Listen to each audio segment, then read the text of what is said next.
her main campaign pledge was to go after one man, Donald Trump, and Donald Trump's family, and Donald Trump's organization. Well, today, in front of the entire nation, she fulfilled her campaign promise. Take a look.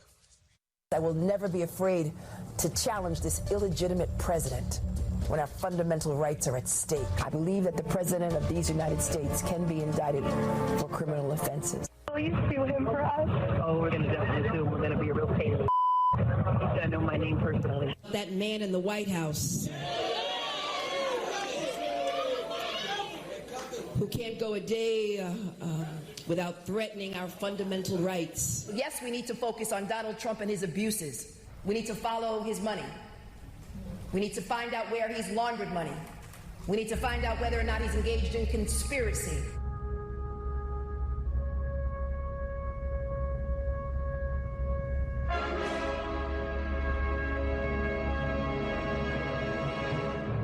Want to get it off your chest?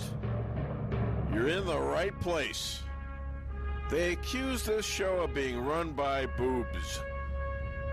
Well, let me tell you something about us boobs. We're real and we're spectacular. Want politics and fun, sprinkled with a lot of laughs? Heard in every state in the Union and 770 cities around the world. We just finished our 13th year of broadcast excellence. Now in our 14th year, the Dave Weinbaum Show is streaming live all over the world.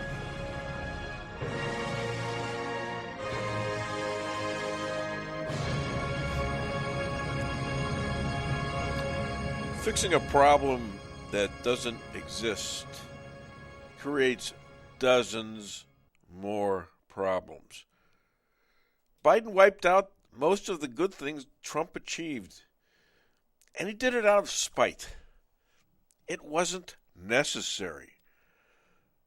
Our problems are so serious now, no one respects us overseas, and Democrats have turned against Biden with a 75% disapproval rate.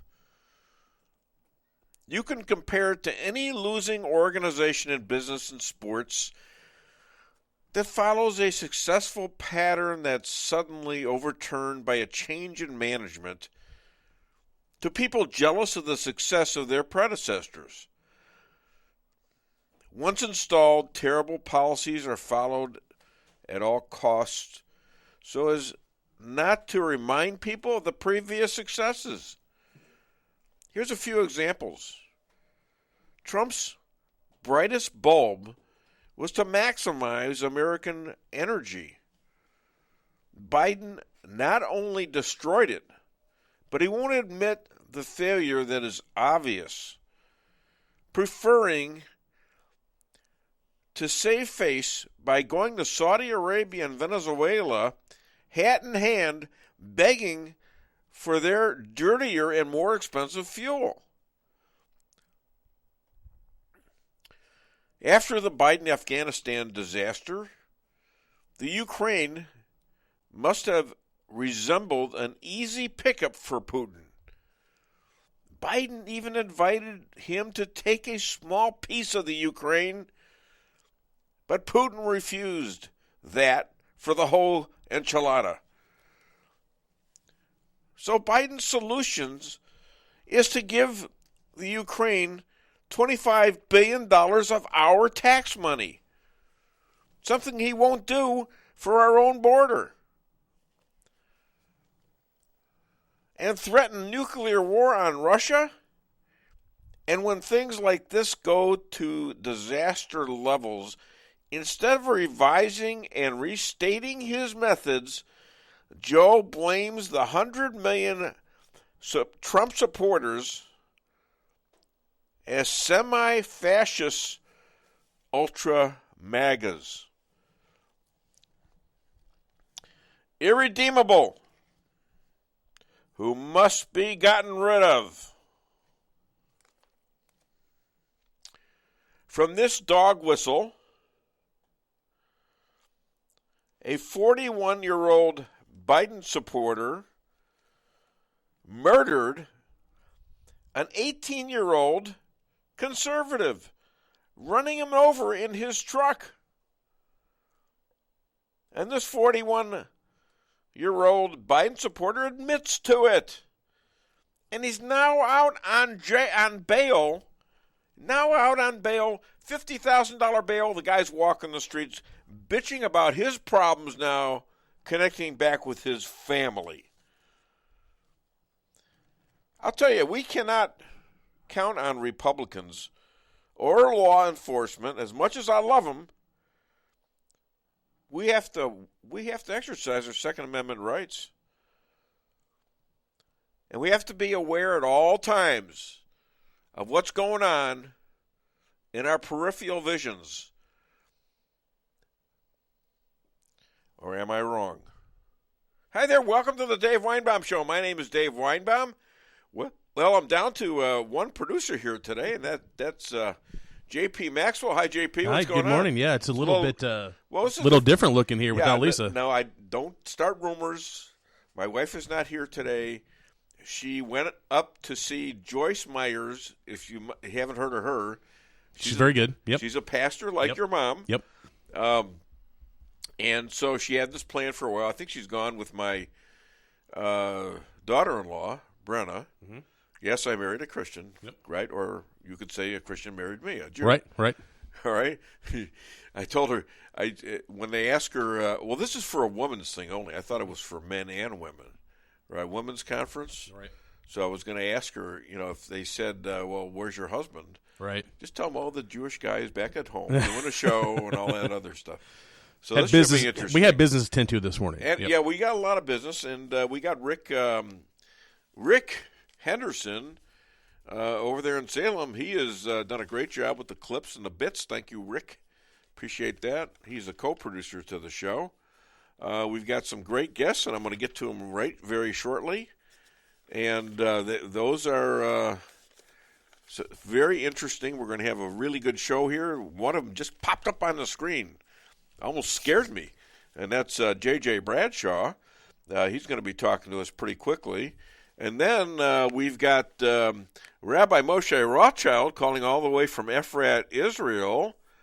Elad Hakim will be coming on from Boca Raton, who, when he last night he wanted to know why he wasn't a regular on the show, I told him to take some X-Lax and call me in the morning. And Mark and Patricia McCloskey, they were in some interesting pictures based on Ron DeSantis' move to take 55 illegal aliens and land them in Martha's Vineyard, and they somehow were identified with Barack and Michelle Obama.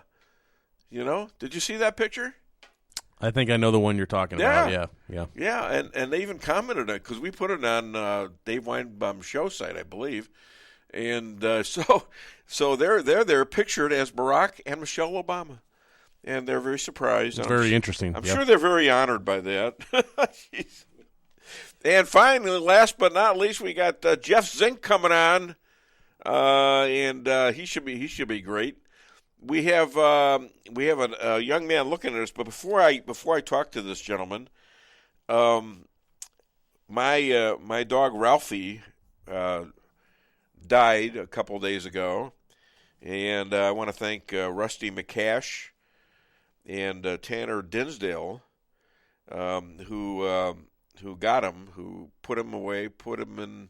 We went out to see him. My wife had an interesting story about this, but he was 16 years old and ran away. But he was in trouble. Let's put it that way. He was seeing the vet. He was getting medication for not eating. He was disoriented, and he's now passed away. Very sad. I even had a dream about him a couple days ago where I was petting his belly, and seemingly he was fine. and then all of a sudden he froze. Is like a last pet. And I know many of you, I'm sure, have gone through this. And the question is, well, do you euthanize them or do you let them live it out? And as Rusty McCash said, who helped me, he said to one of his relatives who said, well, get rid of the dog. He's starting to pee all over the place. So he said, well, what are we going to do when you start peeing yourself? Should we euthanize you too? And I guess that shut that conversation down pretty quickly.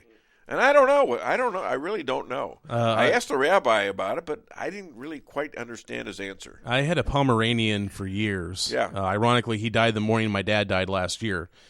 He was starting to have seizures and all that, and the vet just said, well, it could be some different things and all that. Let's just wait it out. And I could tell he was going downhill. So I took him that morning to have him put down. Yeah. And he had a seizure in my wife's arms and died. Yeah. So he was on his way out. We were going to do the right thing because you could tell there was no coming back from what he was dealing with. So I think you kind of know. There's actually a thing I've heard of. I don't know if this is what Ralphie did. Yeah. But some say when they kind of know when their time is up, and they'll go somewhere else to pass. Right. So they don't pass in front of you. And I wonder if that's what he did. It almost seems that way. It could be. I mean, we had an electric collar on him that must have given him quite a shock. But anyways, I'm going to miss him, and I'm going to go on with my life. But it's going to be sad for a while. And while I'm here, my wife Lisa is not here. She went to St. Louis. Did I mention this already? Yep. Yeah. Okay. So we'll talk about that later. And so there's going to be no whip today, thank God. Anyways, but I love my wife, and we have great conversation on the show. We were kind of entertaining as a team. Ladies and gentlemen, right in front of me right now, we have our opening act. Let's play his song. Buddy, you're a boy, make a big noise, playing in the street, gonna be a big man someday. You got mud on your face, you big disgrace. All over the place singing. Ladies and gentlemen, this man is 254 years old, and he's got so much knowledge in that head of his that he has to wear typically a big tin hat over his head just to keep it all in. But this morning, he is about to give you a little sliver of that experience and knowledge. Please welcome to the show, all the way from Rolla, Missouri, John Jeffrey Bradshaw. You're welcome. Hi, JJ. What's on your mind?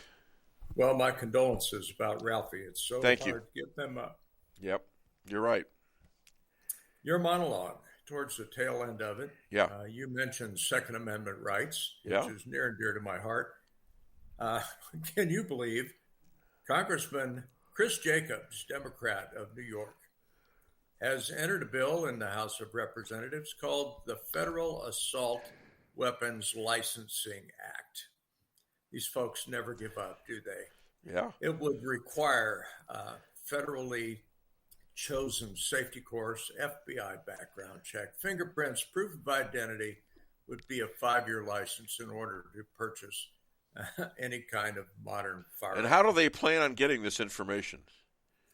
Well, you'd have to fill a form out to get the gun, kind of like the 4475. Isn't it based on credit cards? Well, no, this is completely different than the credit card coding. But this, do you really think the criminals are going to go through this? Do you really think we all know that's BS. Of course not. Of course not. Yeah. So this drooling liberal puts up yet another impediment to the honest, law-abiding citizen acquiring a gun to defend his family. And you notice in this legislation, in the title of it, he calls it assault weapon. There's no such thing as an assault weapon. This was made up by the Democrats because it sounded mean. Big old black rifle with a collapsible stock. Oh, my God. AR stands for Armalite Rifle. That's the people that invented it. And even if you want to call it that, it's constitutional, isn't it? It certainly is. Our Constitution never said what kind of weapons you can own. Right. And I recall Joe Biden, idiot that he is, that says, well, you're not allowed to have a cannon. Well, frankly, in colonial times, I was there, and you could have a damn cannon if eyewitness. This is what I love about this guy. He's an eyewitness to all this. It's just insane what these people think they can get by with. And those of us who are rational thinking people are so aghast, we've just got to stand back and say, who let these lunatics out of the asylum? And I see JP shaking his head. Yeah, we are in agreement. You got the rabbi coming up, and I hope this is live and not recorded. This is live, yeah. Oh, good. If the rabbi is live, Yair Lapid, who's the prime minister of Israel, has proposed a two-state solution for the Palestinian problem. Not since Yasser Arafat have we had an Israeli PM say, we might be able to coexist next to the Palestinians. All this clown has to do is look at the history of the Palestinians to know that they're not going to line up with any of this. You make a two-state solution, they're going to try to kill you just like they've been trying to kill you for 1,000 years. Well, you got U.S. Congresswoman, U.S. Congresswoman Talib Rashid has said there can be no two-state solution. It's got to be all Palestinian. In other words, she wants to kick the Jews out of Israel. Now, you got November 1st elections coming up in Israel, and I think there's and I want to hear what the rabbi has to say. I think there's a very good chance that we will get Benjamin Netanyahu back. Well, that is what he prophetized. He gave us a little prophecy on that.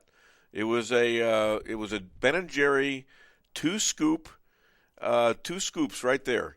Was we're going to have an election and Bibi Netanyahu is going to be the guy. I certainly hope so. Yeah, so do I. It's clear to me that Yair Lapid he's very deluded if he thinks the Palestinians are going to coexist with the Israelis. Not a chance in the world. Here's the example you could give. Gaza. Remember the leader, the heavy guy, Sharon, very conservative, but all of a sudden he gives Gaza back to the Palestinians and kicks his own fellow Jews out of there. How's that worked out? Yeah, tell me how that worked out. Not very good. That's where Hamas is, and they're shooting. I mean, they've had a couple of wars already with them. So why do these fools actually invite their sworn enemies right to their doorstep? It's a question I've asked the rabbi, and he says, you know what? People overestimate the intelligence of some Jews. Okay, it's just they want the world to like them, kind of thing. We want to be liked, so we're going to do what we think you want us to do, instead of doing something to protect Israel, protect Jews. They want to go back and be nice to everyone else, and it's fateful. It doesn't result in anything good. The only thing that the Jews have done that has really been good is fight back. That's the only thing that's really worked for them. Not being a nice guy, not bending over for somebody else, but by you live, I live. Let's work together. But if you come after us, if you in any way, we will attack, and we're not going to wait for you to attack. We're going to attack you, just like 1967. The United States for about 3 decades, the United States expected Israel to give up, right, in the name of peace. Yeah. And some pretty prominent presidents expected that of Israel. Sure. And I'm very happy that Israel finally said, you clowns don't know how to run our country. We do. You attack us, we attack you. Yeah. So United States, we appreciate your military help. We appreciate your diplomatic help. But back off. We're going to run our own country. And now what's happening? Netanyahu is exactly the fellow. Sure.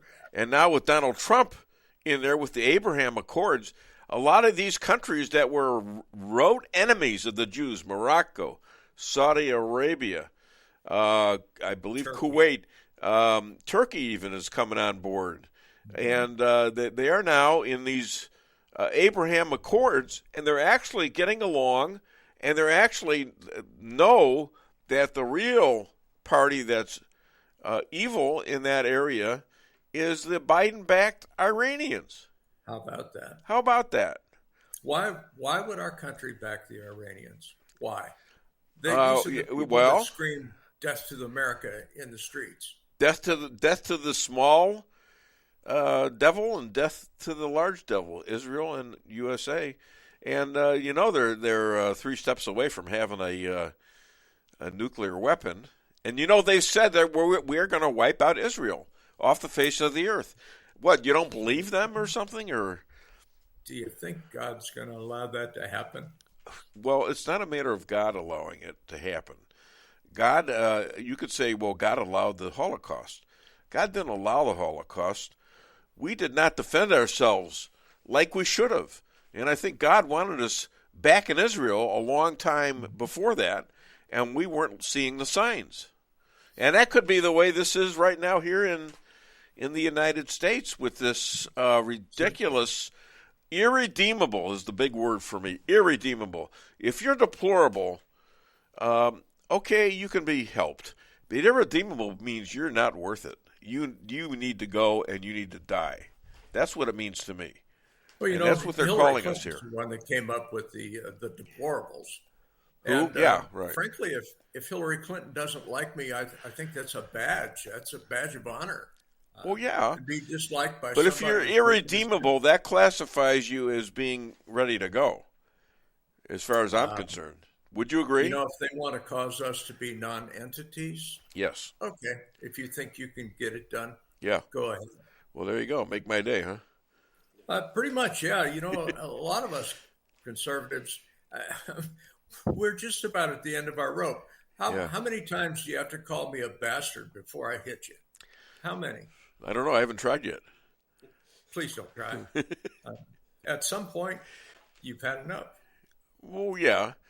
It's not that. It's just it's that too. But it's also you can tell me everything you want about me. You can say bad things about me. When you call me irredeemable, that means my head is swiveled and my attention is watching you to make the first move or making it myself. Because you've told me that I don't deserve to live. That's pretty much it. That's the way they did the Jews in the Holocaust. And right. I think they look at us as the same sort of creature. Yep. You got it. Okay. If you think you can get away with that, fine. Yeah. Last Friday we talked briefly about recession, global recession. Yeah. And I have kept my head in that all week long. And it's happening. If you take a look at Germany, which is the largest economy in Western Europe. Yeah. Of course, Putin cut off about 40% of their fuel supply. Winter coming up. German factories are starting to shutter because they cannot afford fuel to keep running. So they're furloughing employees, hopefully temporary. I think Germany is going to be the first domino to fall. And first quarter 23, global recession. You heard it here. That's my prophecy. Oh yeah, I think you're absolutely right, and I think the Germans are out there scrambling for wood like this was in the Middle Ages. Tucker Carlson has pointed that out. I mean, they're all scrambling for wood because they're going to freeze. Well, if you look, the economy in the European Union is very tightly woven. So all of those Western European countries are essentially relying on the German mark as their standard. They call it a euro, but frankly, as Germany goes, so does Western Europe. And Germany's in big trouble. Now, you can ignore Greece and Italy, the smaller economies that have been in trouble all the time anyway. Yeah. But Germany's was pretty robust economy, and it's starting to crumble. Inflation, of course, 276% increase in natural gas prices. Could we afford that here in the United States? I doubt it. Well, here we go back to Donald Trump telling them at the UN back in 2018 that you got to stop this reliance on Russian energy because you got 72% from Russia. They own you, and if something happens, I'm gonna. He mailed Angela Merkel a flag of surrender.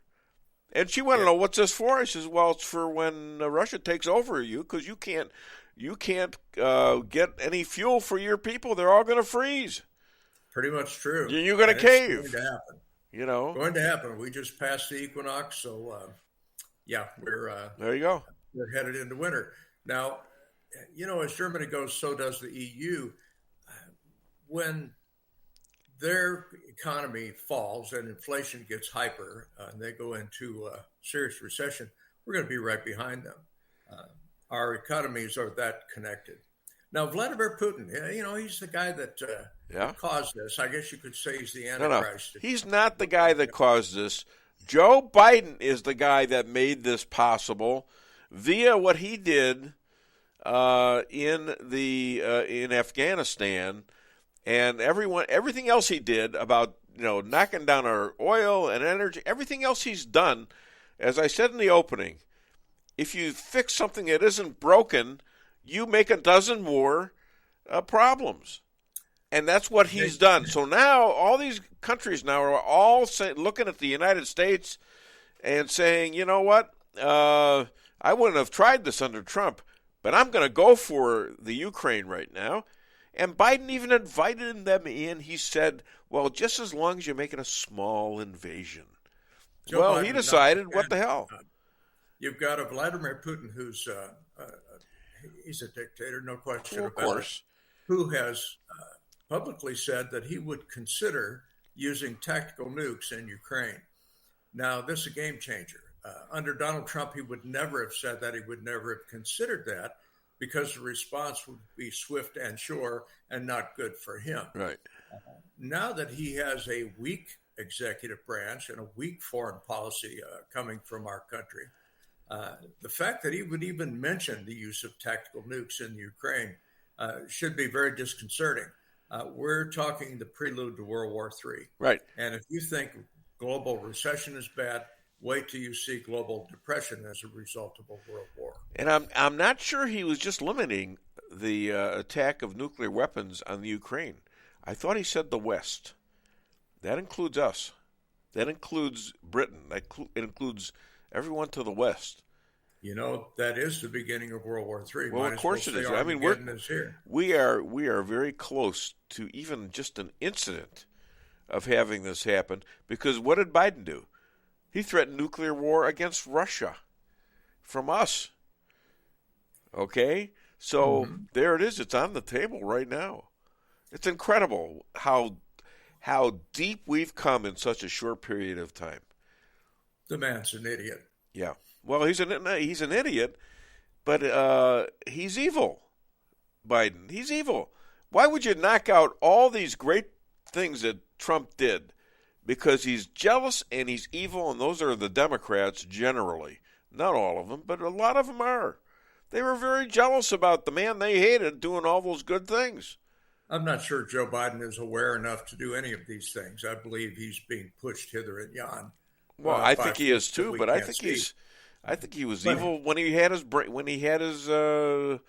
all his abilities to talk and to do other things. I think he was evil back then, personally. He is the scarecrow on the Wizard of Oz. He has no brain.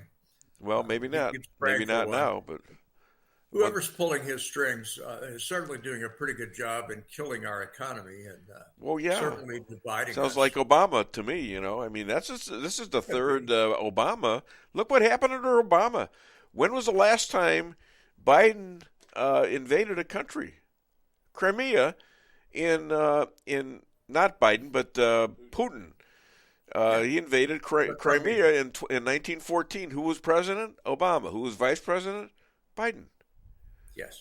So, and all of a sudden under Trump, nothing happened. Now, again with just Biden and Obama, that's happening again. Iran deal under Trump, he cut him down. He put sanctions on him. Now it's back. Okay, so you're seeing all this retribution going on, and it's always been bad, but now it's notably bad because Trump is a huge contrast to that. Well, Trump has strong leadership. Biden's a boob. Go ahead. What else you got? I was just going to say, it's the truth's out there if people want to see it. I mean, just look at the timeline of it.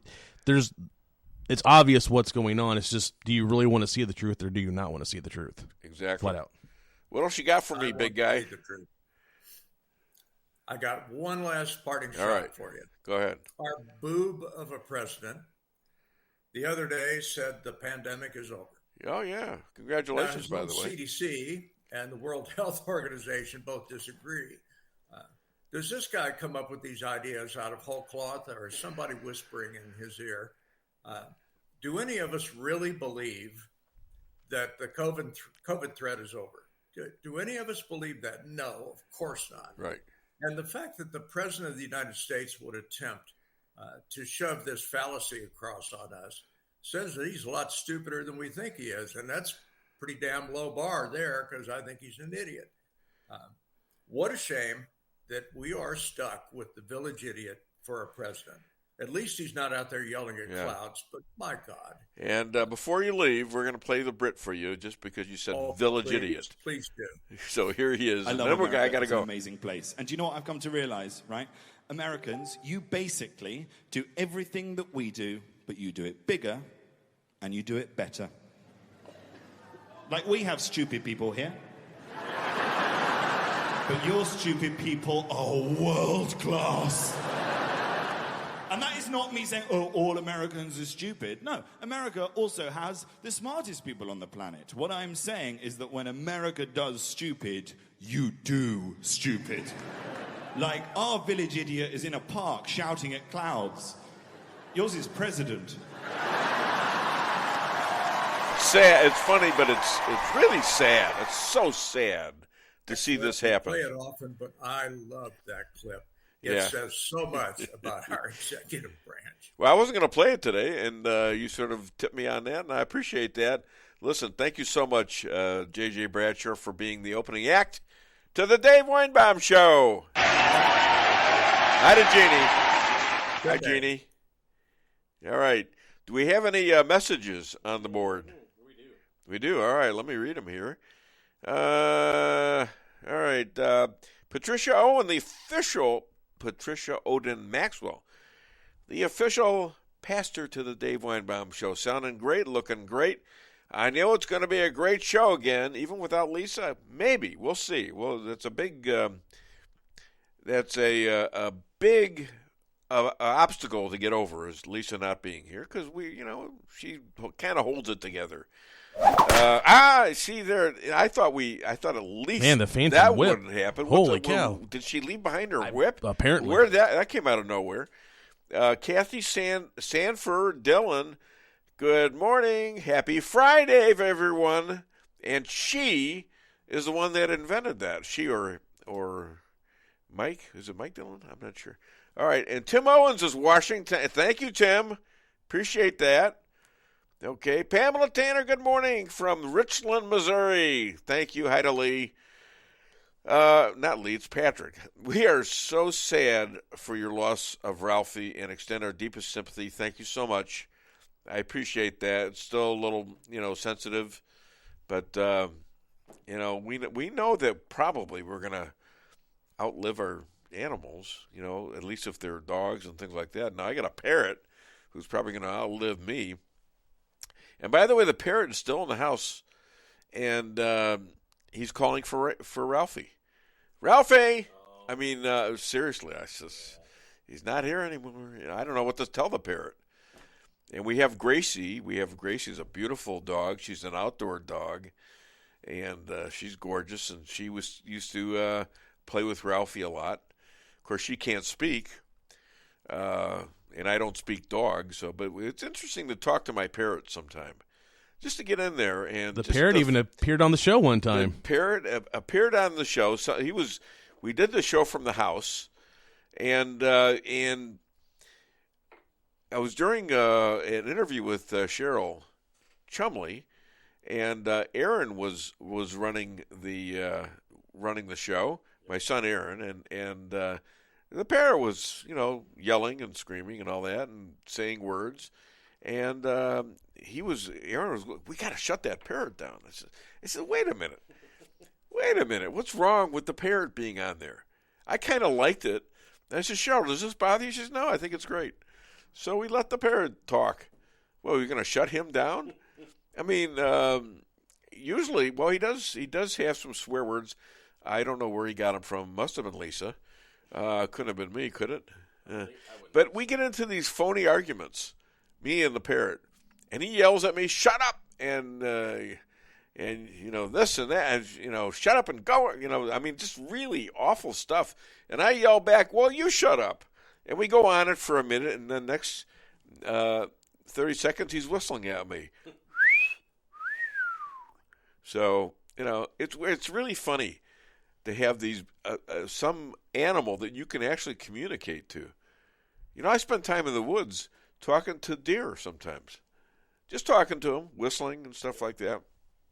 My dad used to do the same thing. So. Did he? Yep. Of course, you got to watch out for the ones that are mating, don't you?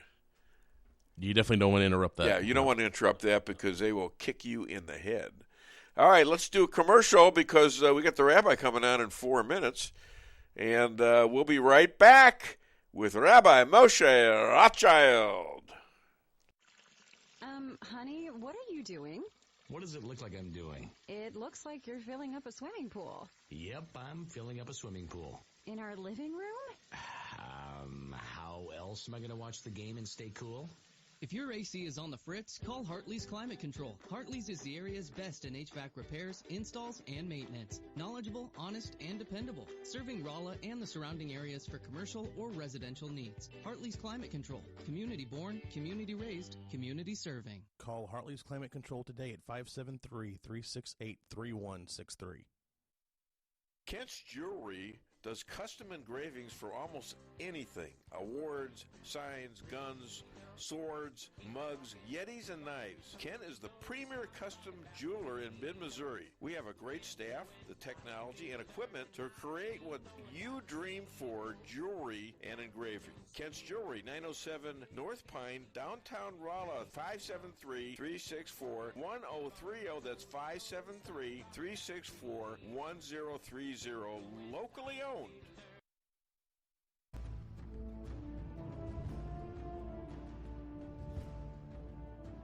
Never be too coy to tell your friends and family about Koi Sushi and Hibachi. Celebrate the best Chinese-Japanese restaurant in the Midwest. Call 573-426-5551 to make a reservation or order takeout. Locally owned, 1808 North Bishop, Rolla, Missouri.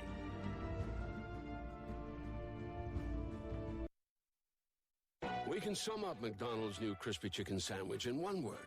Crispy, but also juicy and tender. Okay, it's crispy, juicy, tender, all one word. But then, also pickle. Oh, and potato bun, which is 2 words. Okay, we can't sum up our new crispy chicken sandwich in one word, so you'll just have to try it to understand it. Order ahead on the McDonald's app at participating McDonald's. Ba-da-ba-ba-ba. Merrill's Quarry and Asphalt, 40 years serving cities, counties, and everyday businesses with driveways for people who live and work in our little piece of heaven right smack dab in the middle of America. Call 573-578-9101 for your free estimate of rocking, rolling, paving, driveways, sealing, and striping, too. That's 573-578-9101 for your free estimate. Your home is your castle. You don't need unwanted hassle. Don't let those creatures move in to stay. Let us protect your investments. That's what we're all about. Plank Termite and Pest Control will save the day. Plank is locally owned and family operated right here in Rolla, a Google preferred business. Our customer service and your satisfaction is our #1 goal. So call Plank today at 368-3333. Plank Termite and Pest Control will save the day. At your locally owned Price Chopper, our standards are high because we know yours are. See for yourself what an incredible fresh selection of grocery items we have in store. Talk to our expert meat associates about what you're looking for. They're happy to meet any special requests like custom cuts, or see our expert produce associates on how to pick out the best fruits and vegetables. Quality in the deli means fresh, full flavor, and always delicious. If you're craving fresh baked goodness, we have that too. You can expect the best selection and the best value while interacting with our friendly and knowledgeable employees. You can find what you're looking for fast and easily at the best prices at Price Chopper. Fresh savings every day. At Town & Country Bank, we've got all the perks of a national bank, like online banking, quick loan approval, and you can deposit your check from your phone. But that's not why our customers love us. They love us because we still offer hometown customer service. Stop by one of our 2 Rolla locations and let our friendly team remind you how special hometown banking can be. We're locally owned and will take the time to understand your needs. Smart, friendly solutions. Town & Country Bank. Member FDIC. Equal housing lender.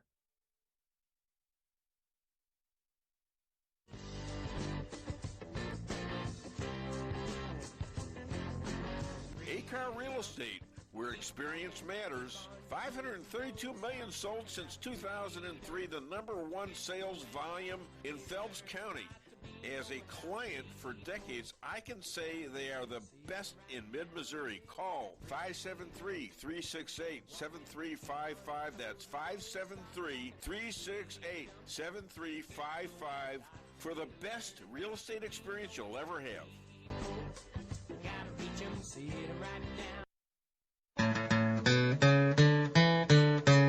Yeah, 1 second, Dave. You were talking to another rabbi? Sounds like you're cheating on me. No, actually, I'm cheating with you on him because he was the first rabbi. Listen to this. I got rabbis fighting over me. This is kind of weird. Ladies and gentlemen, future rabbi to the Trump Third Temple Golf Course, Casino, and Spa, and future storage room for all Trump papers on the promise that if the FBI wants them, let them appeal to God. Please welcome all the way from Ephrat, Israel, Rabbi Moshe Rothchild. Good morning, Rabbi. How are you? Yeah, I'm great. Good. Hey, Iran executed an Iranian woman who was caught not wearing her veils. Women all over Iran are protesting this, and they're burning their own veils and cutting their hair. What does this mean for Israel?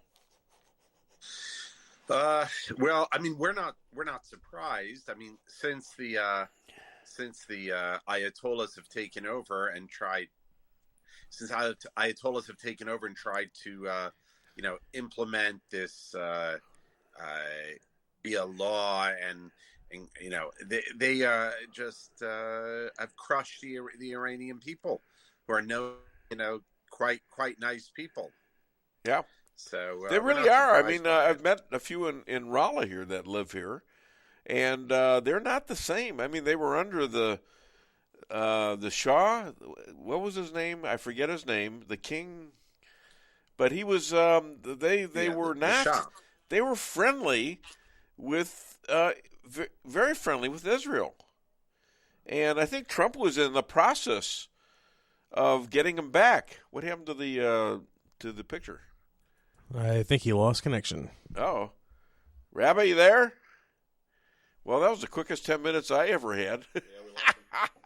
He wanted to be on for 10 minutes, and maybe we'll get him back, and maybe we won't. But in the meantime, while he's there, let's play Seinfeld Bus.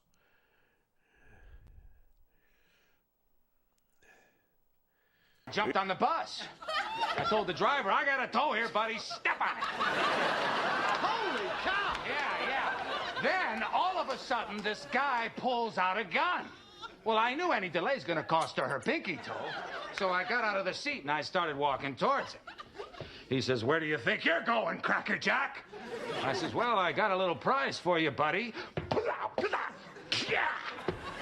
Knocked him out cold. How could you do that? Yeah, then everybody is screaming because the driver, he's passed out because of all the commotion. The bus is out of control. So I grab him by the collar, I take him out of the seat, I get behind the wheel, now I'm driving the bus. You're Batman. Yeah, I am Batman. Then the mugger, he comes to and he starts choking me. So I'm fighting him off with one hand, and I kept driving the bus with the other, you know. Then I managed to open up the door, and I kicked him out the door, you know, with my foot, you know, at the next stop. You kept making all the stops?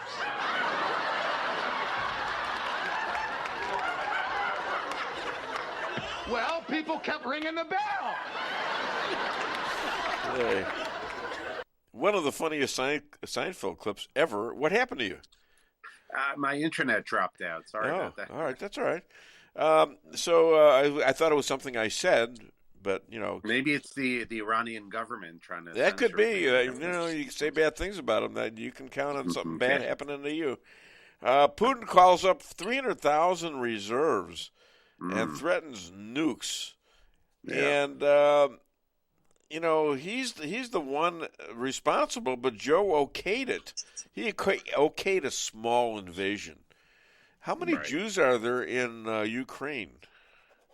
Well, a lot of them have gotten out. The ones that are there now are ones that physically are pretty much unable to get out, or just refuse to believe that this was going to happen. Or the Prime Minister, Zelensky, who's Jewish.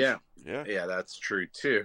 I mean, Joe Biden offered him a ride, but look, we all saw this coming, I guess, except Joe Biden. You know, when this started, and all the countries and the United States as a world leader, you know, it's too little, too late, and you know, they didn't want to do anything, and like, you either got to pick your poison, you know, because where this is heading, you know, as Putin said, it's not a bluff, you know.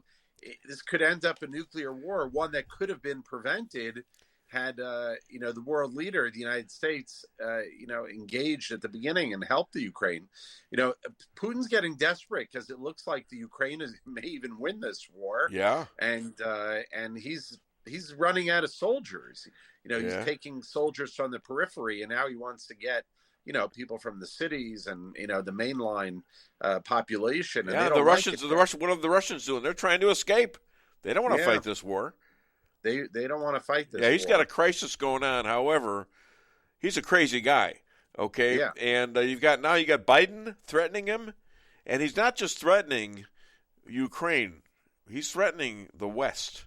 Right. And the last time I looked, we were West. You don't need you don't need soldiers to drop a nuclear bomb, and his soldiers are hitting treason left and right. If he's got no soldiers and he's desperate, he's got. And I wouldn't be shocked if he. Well, I think he knows one way or another that his fate is bad if he gives up and if he settles, because they got so many war crimes against him that.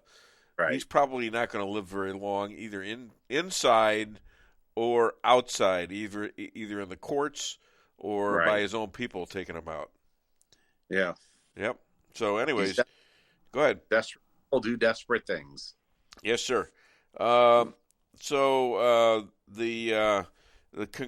Congress is slandering Israel. Certain congressmen are slandering Israel. Call for an end of U.S. support, and they're all Dems. Marie Newman, Betty McCollum, your friend Rashida Tlaib, and Andy Carson, and Judy Chu. So, what do you think of this? Is that just typical crap, or what? Or is it something that's resounding? Cori Bush didn't join the. I don't know. It's her and AOC. It didn't mention them. I wonder, are they losing their? They're probably the leaders behind the scene, but well, I'm sure they are. You know what? So far there hasn't been traction.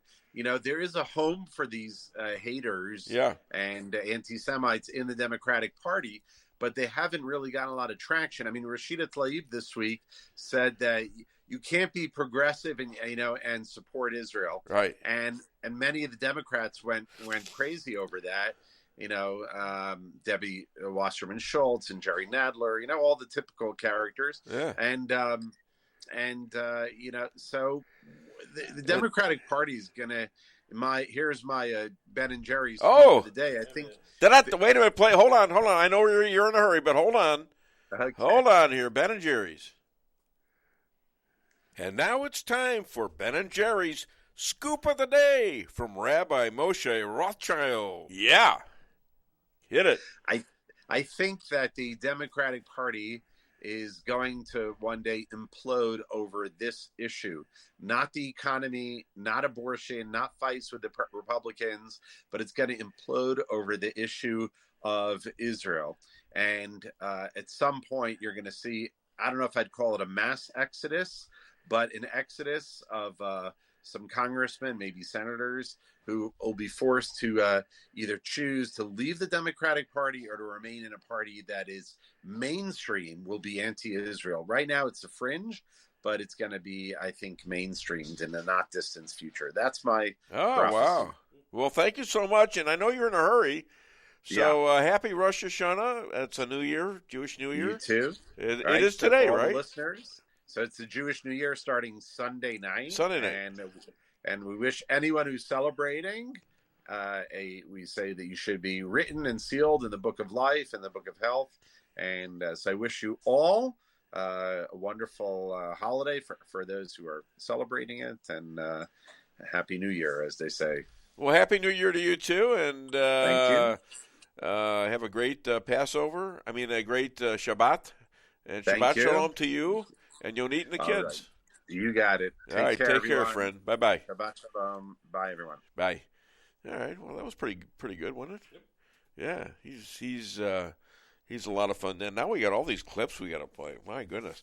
I mean, there's tons of stuff that I prepped this show with, and just because there was so much good stuff out there that and I think I'm going to try to get as many of these in as possible, but it's not always going to happen. Let's see. We got number one. I broke them down into categories. Why don't we start with clip 9 and 10? Was it the FBI who did investigations of the 2020 election? Is it the FBI who brought the most secure election in history to the DOJ, to Bill Barr, who said he didn't see any irregularities? Is that the FBI's job? It is. So when it comes to domestic security for our elections, both the FBI and the DHS are the agencies that have the authority to investigate that. Yes, so I thought so. The FBI had responsibility to look into issues of election security and fraud. He's a good choice to be the special master in this case. As you pointed out, he signed one of the FISA applications that Director Wray of the FBI later had to admit was illegal. The reason he signed it, though, was because the FBI fabricated evidence. FBI lawyer Kevin Kleinsmith submitted false evidence for which he pled guilty to a felony for doing that. It also included false evidence of this Steele dossier. And that the FBI knew was false because the subsource for that, Igor Danchenko, had told them that it was all made up. And so I think Judge Deary is a good choice because, this was a black eye for the FISA court. He was taken advantage of by the FBI. So in this instance, I think he's not going to take the DOJ and the FBI assertions at face value, and we'll look at these documents. Yeah, well, that remains to be seen. But we do have a special master here, and that's better than what they had before. And let me get back to this, to the opening, because I forgot to put the other clip in, clip 2. And that has to do with this civil suit from Letitia James. I believe she's the AG of New York County or state, and she ran on getting Trump somehow, some way. In other words, an indictment without a crime. So she doesn't even have a crime. She's got him misestimating the amounts of worth of his property. The problem is, there's no victims, and who doesn't do that? It's negotiable. If the banks don't think the property is worth it, they don't have to give the loan, or the insurance companies, they don't have to give the insurance. But he paid off everybody. So what? But go ahead and hit number 2, please. They accused President Trump at the time of a quid pro quo. We went through an impeachment over that. Apparently, though, on the other hand, it was perfectly fine Joe Biden bragging on tape that he literally leveraged $1 billion of your taxpayer dollars to get a prosecutor in Ukraine fired. We find out why? For investigating his son, who's making millions with no experience. Is this equal justice? Take a look. We're not going to give you the $1 billion. They said, you have no authority. You're not the president. The president said. I said, call him. I said, I'm telling you, you're not getting the $1 billion. I said, you're not getting the $1 billion. I'm going to be leaving here. And I think it was, 6 hours? I said, I'm leaving in 6 hours. If the prosecutor's not fired, you're not getting the money. Oh, son of a got fired. And there's people in the background laughing as he's talking about this. Sure, they're newsmen. They're called journalists. Yeah. I call them brown shirts. Well, whatever. You know, it's like, and the guy's clueless. He just confessed to corruption. That money that money was for aid for the Ukraine. Okay? And it was a Ukrainian prosecutor who was looking into Burisma, who was working there? Hunter Biden. Hunter Biden was there and making millions. And so Joe Biden, who's the vice president of the United States, says, unless you stop investigating my son, you're not getting the humanitarian aid that we've already approved. If Donald Trump did that, well, and we don't have a justice system here, and that's what Donald Trump pointed out. It's not a two-tiered justice system. It's no justice. There is no justice in this country right now. None. Now I gotta compliment some of the FBI's agents are going in as whistleblowers, and I've been saying this all along. You know, you all took an oath to fight terrorism, whether it's outside the country or inside the country. Foreign or domestic. And that's what foreign or domestic. And what you've got now is you've got terrible inside corruption and terrorism. You have people overthrowing our government from the FBI. And Bill Barr was the guy in charge. He's the guy that's pretty much slandering Donald Trump and saying he ought to be in jail and stuff like that. Although he did come out and said about this Letitia James suit, he said, well, it's ridiculous. It's a political stunt. Okay? So, you know, he goes back and forth. I'd love to get him on the show, though, because as the head of the FBI, as he was, that's when the FBI pulled the plug on the Hunter Biden laptop. And go ahead. Yeah, we have some clips that Tucker, they did they're talking about a whistleblower from the FBI, and I also saw last night Dan Bongino has an exclusive interview, I think, on his YouTube channel. He went one-on-one with an FBI whistleblower. Yeah. And I would highly recommend to listen to that interview. It's 2 parts. He just released part 1. I think it's going to be really good. Did you have a couple of pertaining to this? Yeah, we do. Where Tucker and Jordan, that would be 16, 17, and 18. So. Why don't you go and play them? Okay. The whistleblower said that, quote, the manipulative case file practice creates false and misleading crime statistics. Instead of hundreds of investigations stemming from a single black swan incident at the Capitol, January 6th, FBI and DOJ officials point to significant increases in domestic extremism and terrorism around the United States. So they're lying with numbers, just like they did under Corona. This is fraud. And now it's occupying a huge percentage of the FBI's time at the very moment we just had 2 million people whose identities we can't verify waltz into our country. Now, the whistleblower says he was told that, quote, child sexual abuse material investigations were no longer an FBI priority and should be referred to local law enforcement agencies. Oh, germane to the last subject we addressed in the open tonight. You'll notice they're downplaying the importance of child sex crimes. They're juicing the numbers and they're cooking the books. And they are so focused on this, they're willing to pull agents from child trafficking cases to foster this narrative that you talked about, that Joe Biden in front of Independence Hall with the red background, clenched fist, talking about half the country being extremists. So remember, we've had previous whistleblowers who came to us and said that they were being pressured to label cases as domestic violent extremism. This whistleblower came forward and talked to us about how they're cooking the books, making the numbers seem that there are cases all over the country, when in fact they're all related to January 6th. And now what's happened today, we learned that this newest whistleblower has been suspended from his job. Democrats think they're going to win both houses, keep both houses. They just announced today, we're going to keep both houses. Yeah, I don't if think that they were are. to happen, well, I hope it doesn't, of course, but if it were to happen, it feels like they would double down and start putting a lot of people in jail. No, that's why this election in 50 days, Tucker, is so darn important. The way you send a message is put Republicans in charge, and then what we have to do is get tough. We got to be committed to getting the truth to the American people. We got to be committed to any and every remedy we can come up. Nothing should be off the table when it comes to reining in a political justice department, which everyone knows is now the case. I mean, think about the last 6 weeks. Joe Biden raided the home of a former president, took the phone of a sitting member of Congress. The inspector general at the Justice Department assisted in imaging the phone. He's supposed to be the independent oversight of the Justice Department. And, oh, by the way, he also signed legislation which is going to unleash 87,000 IRS agents to come harass we, the taxpayer. So it's not just that we have to be aware of being attacked personally. We have to proactively go and vote.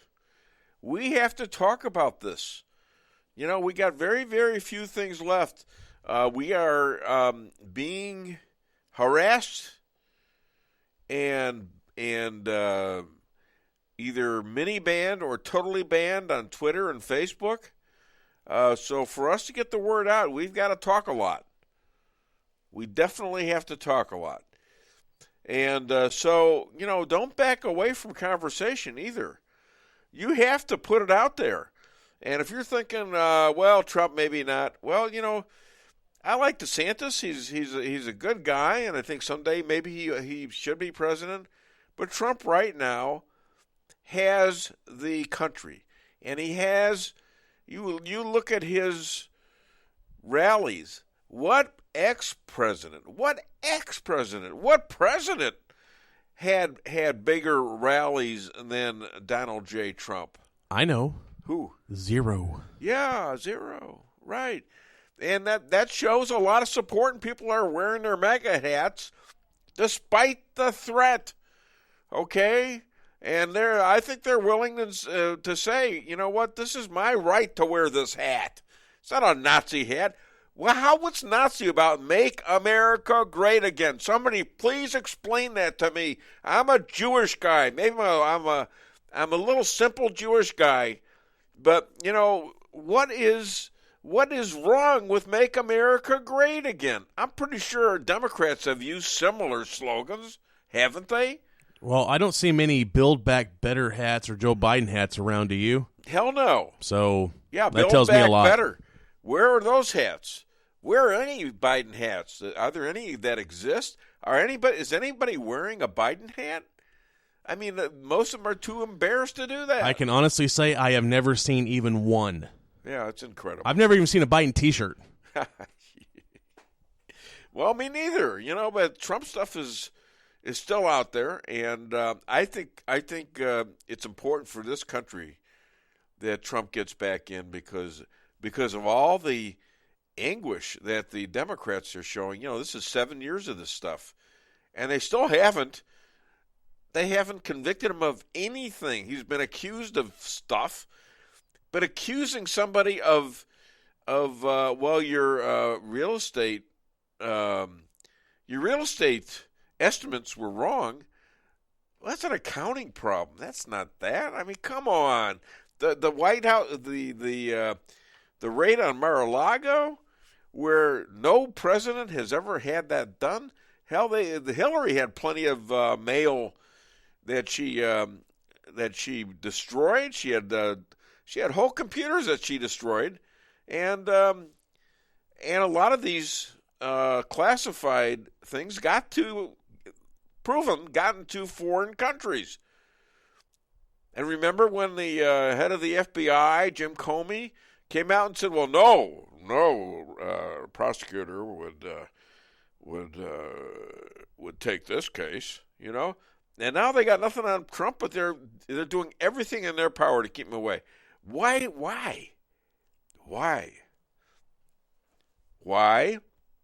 Because he's the best president we've had over the years, and that's why. I mean, they have to get him somehow. They can't help it. They can't beat him, and they didn't beat him. And you know that now. You can see all the things that come up that say that election was stolen, including the FBI being shut down in October of 2020 from the Hunter Biden laptop, and all the things that it proved. All the things that it's proved. Oh my God, I got a message. I'm being haunted. Something is missing here? I think that's her point about a lot of stuff missing here with what they're trying to pin on him, and yet there's not. That's how I took it. This is from Lisa Ann Weinbaum. Yeah, we'll find out if I'm wrong. She's messaging the show. You're late. Okay. All right, we got a phone call. Hi there. Welcome to the Dave Weinbaum Show. And by the way, if you want to call the Dave Weinbaum Show, we never mentioned the number. 573-578-2700. And you can message us on Facebook, Twitter, or DaveWeinbaum.net. Hi there. Welcome to the Dave Weinbaum Show. What's your name and where are you calling from, Adolf? It's your dear friend Adolf. Yes, I know. What's going on? How many Jews have friends named Adolf? That's all. That's what I want to know. Thanks to the Democratic Party, you got a whole plate full of good stuff today. Yeah, do you think? Oh, plenty. Listen, a couple of thoughts. Yes. Iran. Yeah. They're finally hitting the face with women's lib. Oh, yeah. None of the people like him. They don't like it under the religious group that's running them. The mullahs. You know, they don't like him. No. And because they're strict, and they're not. They're a more westernized. They got along great with Israel for a long time. Well, it's the same old stuff, and it never goes away. Take for instance Puerto Rico, the big mess up in Puerto Rico with the hurricane and all that. And the first thing they're yammering about is we got to send them tons of money. Oh yeah, no, you don't have to send them 10 tons of money. You have to send them help. The Army, even in the reserve side, has so many great people that can fix their stuff, and it's good training for them, and it's good PR for them. Do that. Don't spend money because the money just goes to the upper end. It doesn't trickle down. It's already on the way, and that's how they control things because the trickle down is what gets them to back Democrats. Do you see? See how that works, it trickles back to everybody else that's in power. That's right. What else you got for me, my friend? Oh, the same old stuff. Work hard, get nothing. I don't complain because Joanne wouldn't allow me to do that. Well, of course not. And no. And you have to listen to her. Where's the missus today? She's the boss. What's that? The missus is in St. Louis, going to a Joyce Myers deal, and obviously I'm not invited to that because it's a woman's deal too. Yes, that sounds that's terrific. I think she's going there with Brenna, my daughter-in-law. But all I got to say to you is this: I used to be a political writer until Biden put me in the pen. Ladies and gentlemen, my good friend Adolf. Wow, it sounds like an oxymoron to me. My good friend Adolf. Anyways, thanks a lot, buddy. You have a great weekend. Hi to Joanne for me, okay, and Lisa. Yep. You got pal. it. Thanks. Appreciate it. Bye. All right. In about 6 minutes, we've got Elad Hakim, who is complaining because he's not a regular.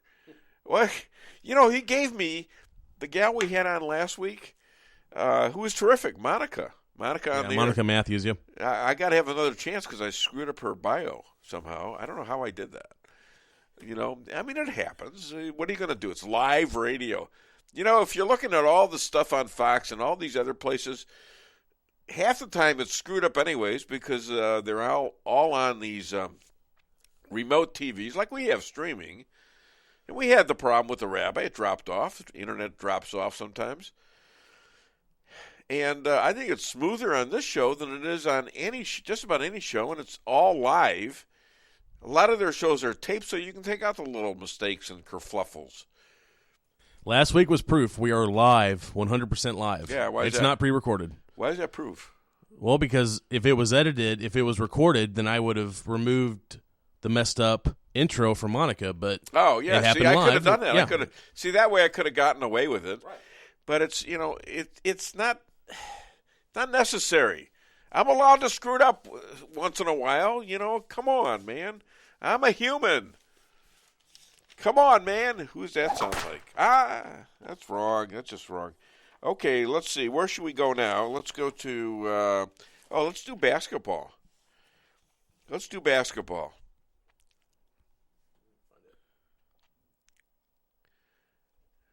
I noticed I read where you scored about 20 points a game. That's Now, right. That's amazing. How can you possibly score 20 points a game? Basically, most of my points are scored from the foul line. John, what I do is I wait until the other team gets the ball. Right. Then I just run down to the other end. Then I set up my position like this. Right. And then they just run into me bang like this. And then I pretty much...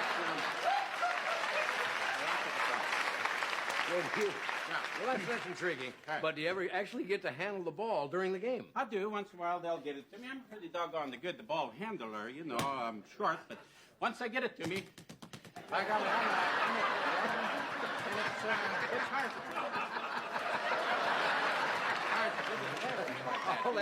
That's amazing. Amazing. Thank you very much. Well, I guess...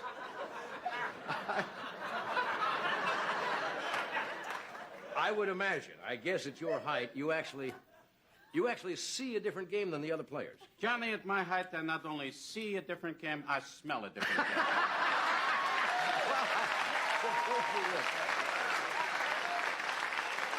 Well, I don't understand what you mean. Well, I'm dealing mostly in shoes and socks. Oh, yeah, I see. What I mean. See, so beginning of the season, it's not too bad. But as that season goes on, we're talking a waffle. By the time I get to the finals, I could take the enamel right off your breath. Like that. Right, sir. Did you ever look at your watch and then you don't know what time it is? And you have to look again. And you still don't know the time. So you look a third time and somebody says, "What time is it?" You say, "I don't know." Did you ever notice how sometimes all day Wednesday you keep thinking it's Thursday? And it happens over and over all day long. And then the next day, you're all right again. All right, that's from Rick Salzman, a guy I was semi-friendly with in high school. And suddenly we don't have a lot in common. He's a liberal and all that stuff, but he sends me this stuff. And it was pretty funny, I thought. And he got mentioned on the show. He demanded to be paid, but I told him, don't hold your breath. So that's what I got for you, Rick Salzman. And I think he still lives in Chicago. Pretty sure, poor guy. Gee. And later in the show, when we have time, we have an excerpt from a Biden speech that we may want to play for everybody as well. Oh, yeah, we have an excerpt. Yeah, I think he gave a speech at the UN, didn't we? Yeah, something like that, Yeah. Well, we could try it right now. I mean, Elad's coming on in about a minute or so. Why don't we try let's do this, because it's an important speech. You got to listen to every word. Listen to every word.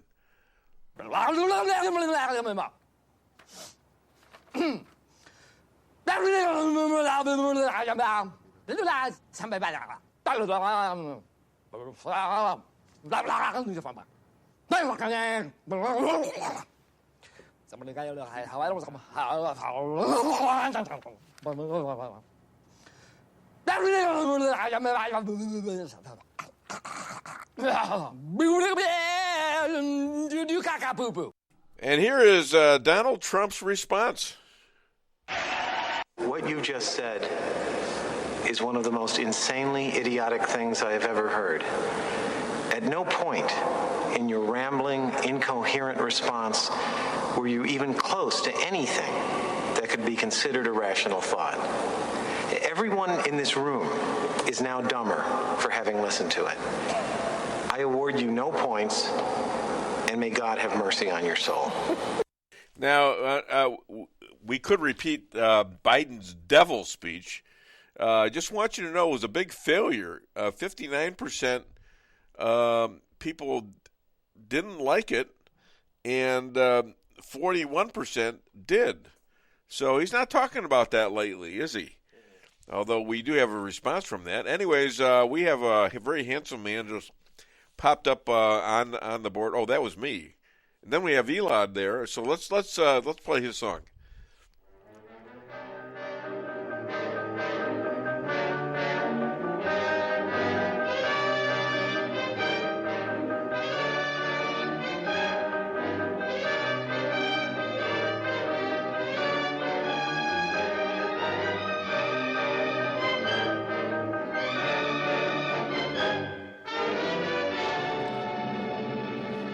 Well, hello there, Mr. Hakim. We got you right here, I think. Yep, there you are. Okay. He's a powerhouse South Florida attorney, star of TV, radio, and podcasts, possible attorney general to Trump in 2025, and is the Perry Mason to the Dave Weinbaum Show. Please welcome, all the way from Boca Raton, Elad Hakim.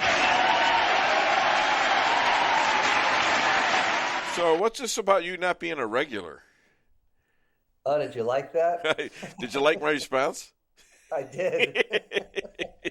Well, why don't you explain that to the people? What happened there? Where did you get that from? Oh, nothing. Just came to my mind, so I figured I'd post it. But that was my response to Matthews. That's Monica Matthews, who you got me for the show. Okay, and I'm getting now people like Chris Adamo, you, and other people are suggesting even more people. Even Monica is suggesting more people. And I had to, tell her that I only had 3 openings, because I've got 2 regulars and 3 openings. And you had a hissy fit and said that, why, you mean I'm not a regular? So what did I tell you? I told you to take some X-Lax and call me in the morning. Well, I'm calling you in the morning. I didn't follow the first part. Okay. All right. Anyhow, so Durham, he scores with his first conviction. FBI lawyer Kevin Kleinsmith, as he pled guilty to altering an email so the FBI could surveil the Trump campaign's Carter Page. So what does this mean? Is there a bigger meaning to this? I don't know, Dave. I don't know what's going to happen with the Durham probe. I thought I read somewhere that there was a push to kind of get him to finish things up. So I don't know what's going to happen with this. We've been talking about this for a long time. Yep. Whether there were convictions that were going to happen. Keep in mind, it's obviously he pled, so it's not a conviction. We saw what happened with the case that Durham brought in D.C. and how quick the jury came back with not guilty. So right. So I don't know. Well, this was the first when you. It's not considered a conviction if you plead guilty?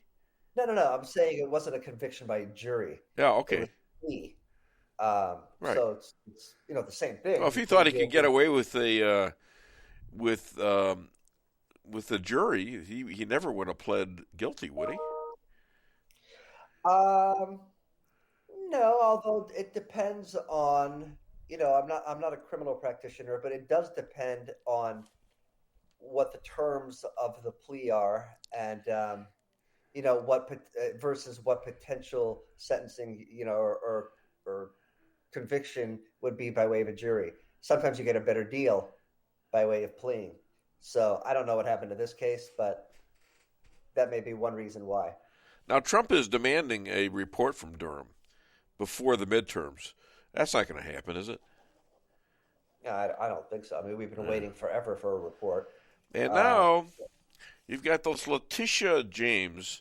I think she's the New York County AG, if that's possible. She filed a civil suit against Trump and his kids, or 3 of his kids anyways, for fraud, for exaggerating real estate worth to borrow money and pay insurance and tax. This sounds, but she keeps coming back to, well, he took the 5th. You know, she said it 3 times. Like, is that a crime to claim the 5th? It's not a crime. What it does do, though, and again, this is in general terms. You know, I see all these lawyers coming. You know, you have all these Twitter lawyers. In general terms, it allows for an adverse inference depending on the type of question that was asked. So, if you're asked a question and you plead the 5th, then the jury can come back and get an instruction that there's an adverse inference against the person. Really? So, but that's just in general terms. But no, there are many reasons why someone would plead the 5th. For example, if you have a overzealous prosecutor who you don't trust, for example, and who'll twist your words or whatever it is, then you can plead the 5th so as not to potentially incriminate yourself. And I think that's why Trump did it. And I think he came out and said it afterwards. He's like, listen, I don't trust anything they're gonna say. So I'm just not going to answer anything. I'm just going to plead the 5th. But that's what it means. It means that you're and I've seen judges, and I can't remember which case it was. It could have been Cal Rittenhouse or something, where the judges admonished the prosecutors for trying to use that against the accused. And the judge just laid it on to the prosecutors as if they did something wrong. Well, you're not allowed to use a criminal defendant because you're using the word prosecutor. You're not allowed to use a criminal defendant's refusal to testify to show that he or she is guilty. But the 5th is different. The 5th is, you're entitled to an adverse inference. But again, that's general. That's not the absolute rule. And I think it also depends on the state you're in.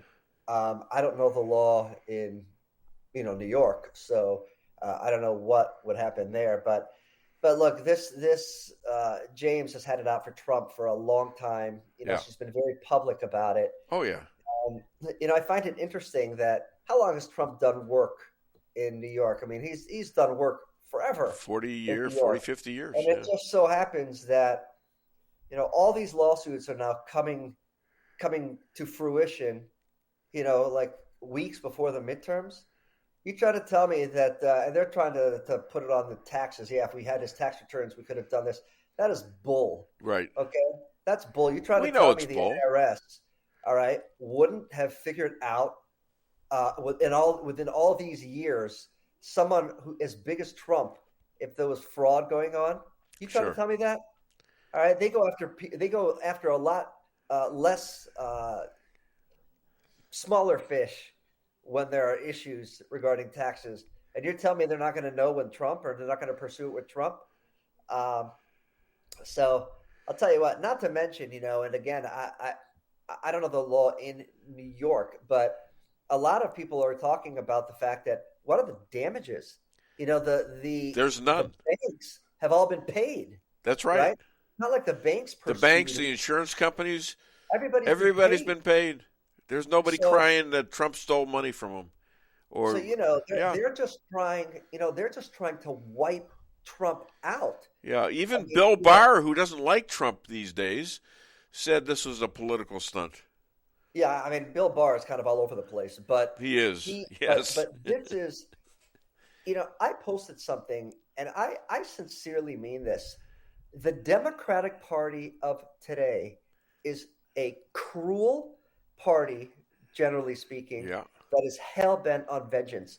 And what if you just sit back and look what they are doing, this is beyond, this is a level of hatred that exceeds how human beings behave. I mean, I don't know how else to say it. There is a heartlessness to this that they are trying to literally ruin a person. And, if it was anyone other than Trump, I'm sad to say it, they probably would have succeeded. Oh, well, they did it to they did it to Sarah Palin up in Alaska.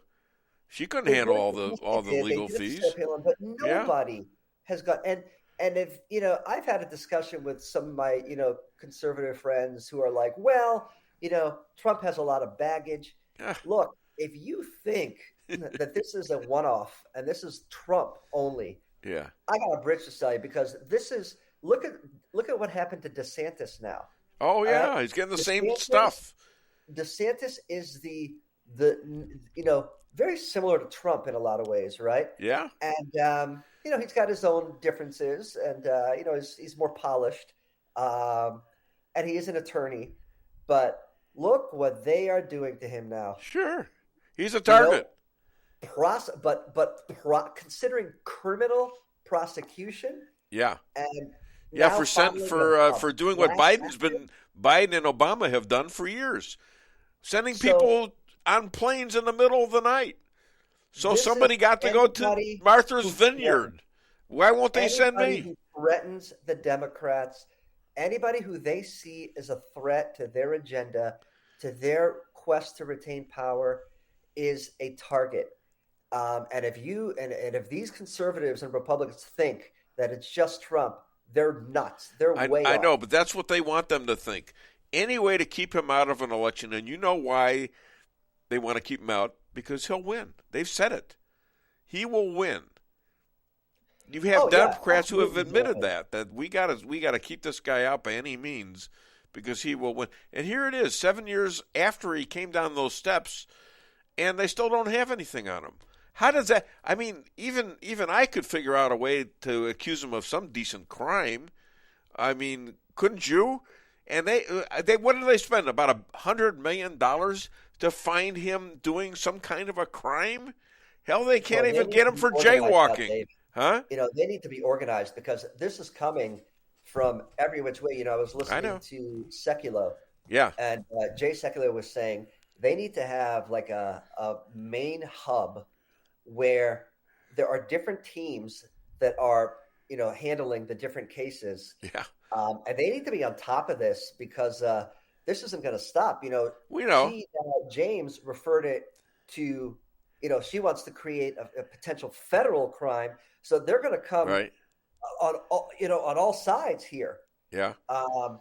So they got to stay organized. The lawyer and Trump, with all his money, I certainly do hope that he hires, the real powerhouses here, the ones that not only know the law, but that have the influence. The influence is so important now, because you're going against the government in a lot of these cases. Right. So, you can't just have, the traffic lawyer come in and think that the traffic lawyer is going to have as much credibility as a Dershowitz. Well, he could always go back and hire Michael Cohen, couldn't he? Yeah. Yeah. No, listen, I'm serious.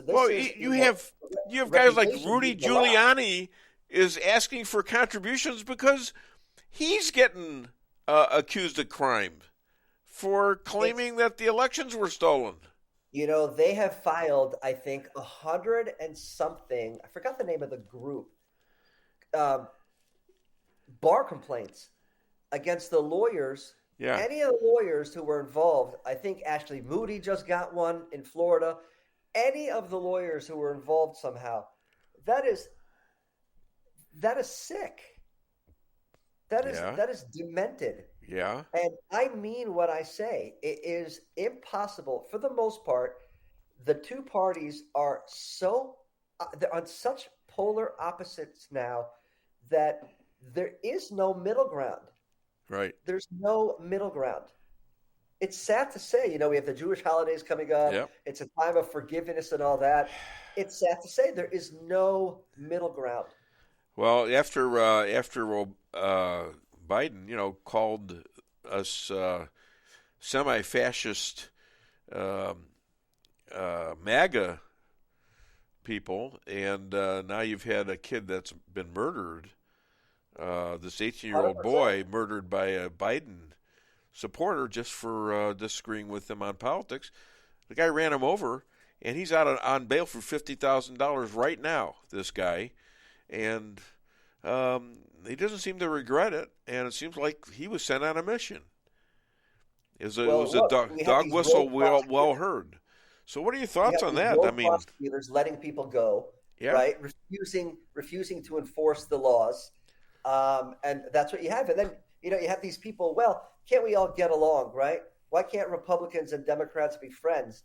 Well, because the Democrats, while obviously not all Democrats support the far left ideology that we're seeing, they're enabling it, okay? Because they are voting for it. So don't tell me that we should just kind of forgive and forget. It doesn't work that way. We're at a point in time now where the votes are actually hurting and in some cases killing Americans. All right. Yep. So, this isn't some, 10, 15, 20 years ago when you were voting and supporting people like Joe Lieberman, okay, or moderate Democrats. Right. These Democrats, they don't care what happens. And, if you're a Democrat that doesn't agree and doesn't show complete allegiance to them, you're disposable to them. You got it. Hey, Charlie Crist compares himself to Jesus and DeSantis to the devil. How's that playing out in Florida? I don't know with Chris. Chris initially was a Republican. I don't know what he is exactly, but look, I don't think that Chris stands much of a shot here. He's only down by 4 points according to the polls. And what does that tell you about the polls? Yeah, the poll. I don't put much stock in the polls, right. But I'll tell you what. DeSantis has been up for the most part. People will say it's a statistical tie.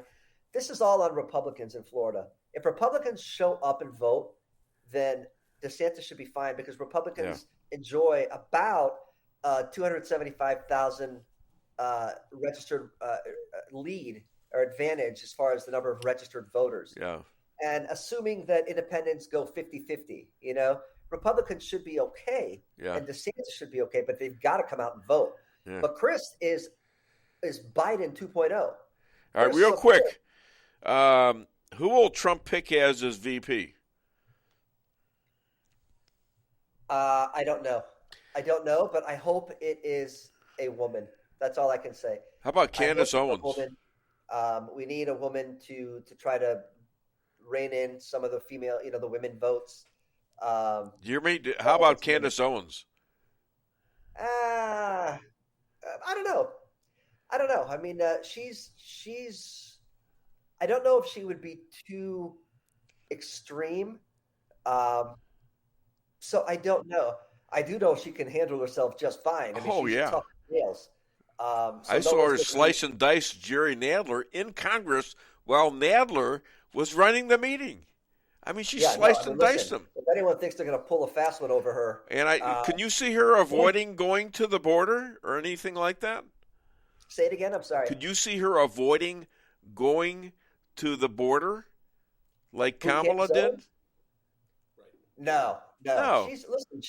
She's a tough woman. No nonsense. Yeah, I like her. And she's very smart. She's very informed. Plus, she's a black female mom, and they got problems with blacks right now. Look at Stacey, what's her name, Abrams in Georgia. She's got problems with black men, and she's got problems with all sorts of things there. I don't know if she's going to cut it against Kemp.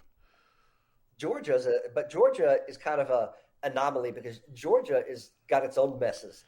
I mean, Georgia's really a mess. It used to be a Republican place. Then the governor, was anti-Trump. Trump's got problems in Georgia. Biden won Georgia. Right. It's the whole state is kind of convoluted. Well, maybe he won Georgia. Who will Trump be running against? Real quick, in 24. Maybe Newsom. You think they're going to actually put Newsom up? I don't know. I mean, who else do they have? I'll tell you. You know Dick Morris is, right? I do. Yes, he says it's going to be Hillary because they won't be able to get any of these people. Now he didn't mention anything about Gavin Newsom, but he did mention AOC and Pocahontas and I mean, who else do they got? Is my point. I'm sorry. That is respectfully, and Dick Morris obviously this is what he does, but AOC.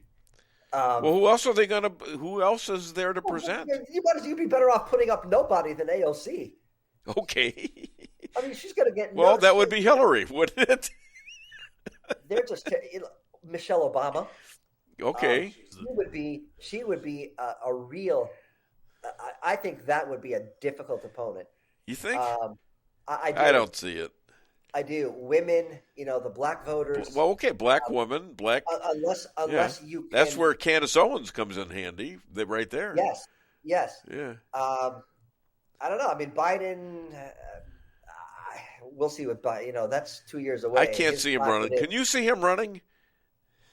I can't. I mean, he's really going downhill, but who knows? All right, JP wanted to say one thing. I hope Dick Morris is right that it is Hillary again, because I think Trump will just mop the floor with her. Yeah, that's what he said too. Anyways, we'll see. But I can't see the Democrats letting her run. I wouldn't think so either, but we'll see. I don't trust any of them, so yeah. Yeah, well, we'll have to see that. And you don't think Trump's going to get primary, do you? No, either do I. Other than he's got everyone's support, Dave. Other than DaveWeinbaum.net, where can people find and hire you? Find me on Twitter at Elad Hakim. I'm learning how to use the Twitter thing now. It's actually getting better. Good. And Facebook, Thoughtfully Conservative. Otherwise, just look me up. Elad. All right. Now, I move your stuff and you move my stuff, so I appreciate that. I don't have any mirrors, but it is something I'm looking into. Very nice. Shabbat Shalom. Happy Rosh Hashanah. Have a happy, healthy New Year. You too. Chag Sameach. Yes. Regards to your lovely wife. Yes, thank you. And she's not here today. No. She went up to. Enjoy your weekend. All right, you too. Hi to Amers. Okay. Thanks. Bye. Bye. Okay. That's Elad Hakim, and I think right now, let's do a commercial. What do you think about that? Let's hit it and spend your money where these people are in business. It's not easy being in business these days. Holy cow. And I'm watching the stock market as we're looking. It's about 400 points down. Oh, my God, it's in the 29s. It's always important to support local business, but especially the local businesses that support the Dave Weinbaum Show and what we talk about. So. Oh, yeah, because you know what? I can feel myself having Twitter sucking up people that follow me and throwing them away. They do that, okay? And I do the best I can with it. I've been on Twitter for almost 10 years now, I think. And I'm sure I bring them money. But and I still use them, and I don't know what else to use. I'm also on Truth, Trump's thing, and Facebook. So, I'm doing my best to get the word out, and I appreciate the audience that's loyal. I appreciate all the people that back the show and promote the show. So thank you for that, and please spend your money with my sponsors. Hit it. With warmer temperatures right around the corner and allergies ramping up, now's the time to get those AC units serviced. At Hartley's, we pride ourselves in offering outstanding service with fast response times. With proper maintenance, you can make those hot days be a lot cooler and remove those pesky allergens that always seem to find their way into your home. Call us today so you can be living a much cooler and healthier life. Hartley's, community born, community raised, community serving. Call Hartley's Climate Control today at 573-368-3163.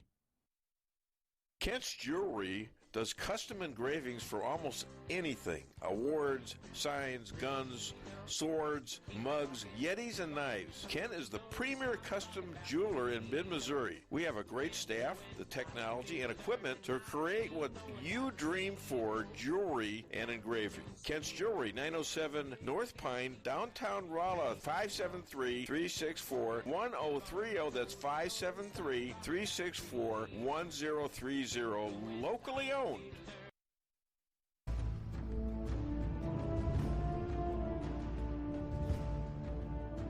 Never be too coy to tell your friends and family about Koi Sushi and Hibachi. Celebrate the best Chinese-Japanese restaurant in the Midwest. Call 573-426-5551 to make a reservation or order takeout. Locally owned, 1808 North Bishop, Rolla, Missouri.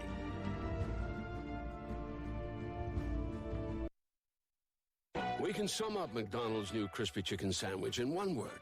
Crispy, but also juicy and tender. Okay, it's crispy, juicy, tender, all one word. But then, also pickle. Oh, and potato bun, which is two words.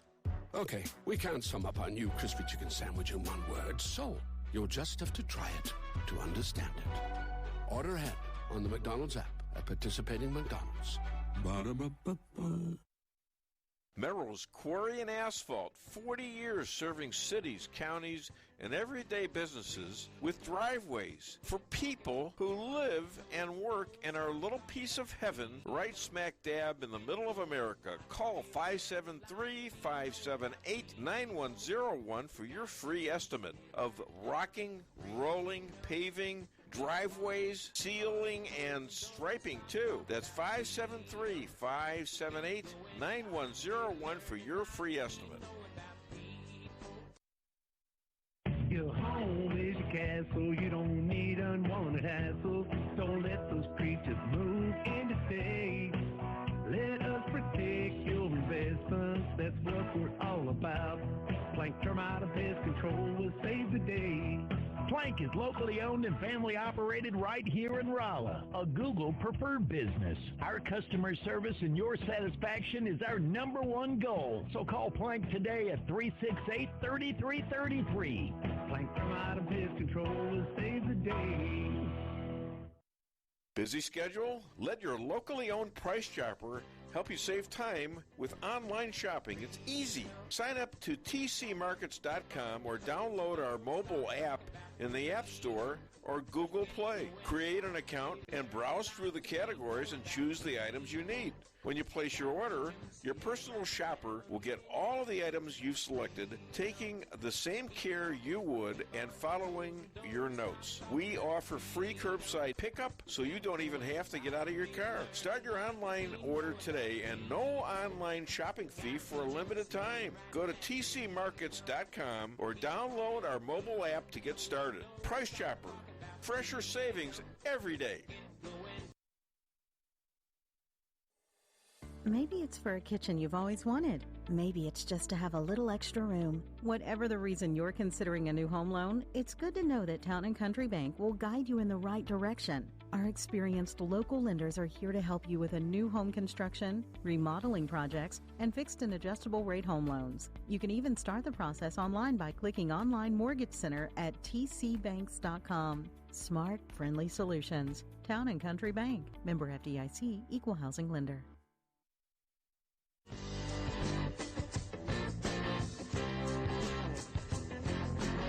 A-Car Real Estate, where experience matters. 532 million sold since 2003, the #1 sales volume in Phelps County. As a client for decades, I can say they are the best in mid-Missouri. Call 573-368-7355. That's 573-368-7355 for the best real estate experience you'll ever have.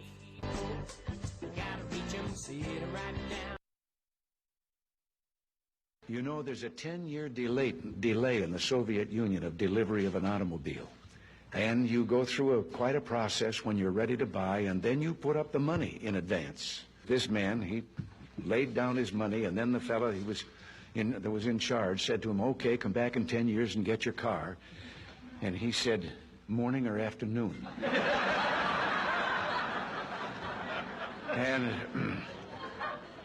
And the fellow behind the counter said, well, 10 years from now, what difference does it make? And he said, well, the plumber's coming in the morning. Yeah, that never gets old, does it? Ronald Reagan was funny, and he could deliver the joke so well, you know. He was something. He was a great president as well. We have three different Reagan jokes that we use often on the show, and they're all three funny. They're great. All three of them are funny. I'm sure there's more out there somewhere. But you know, I like to know if people like that kind of thing. Call the show and let me know. 573-578-2700 or on Facebook and Twitter, right? Yep, and DaveWeinbaum.net. Yeah, and do you have any more on there? No, we don't have any new ones. We don't have any new ones? I say to you that I think we do. Because we never said anything about JJ, did we? Well, yeah, we got that one.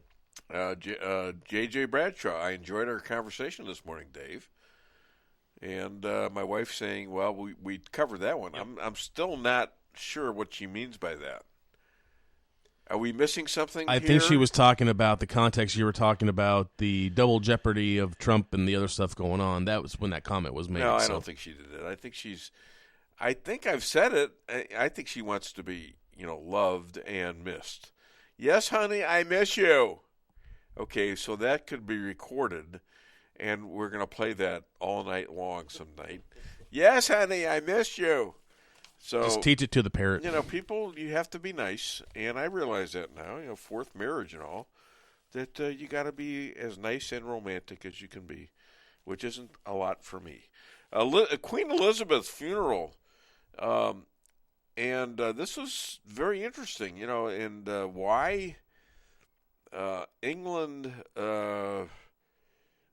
likes monarchs, and is that an effective way of having a country? I wonder, what do people think about that?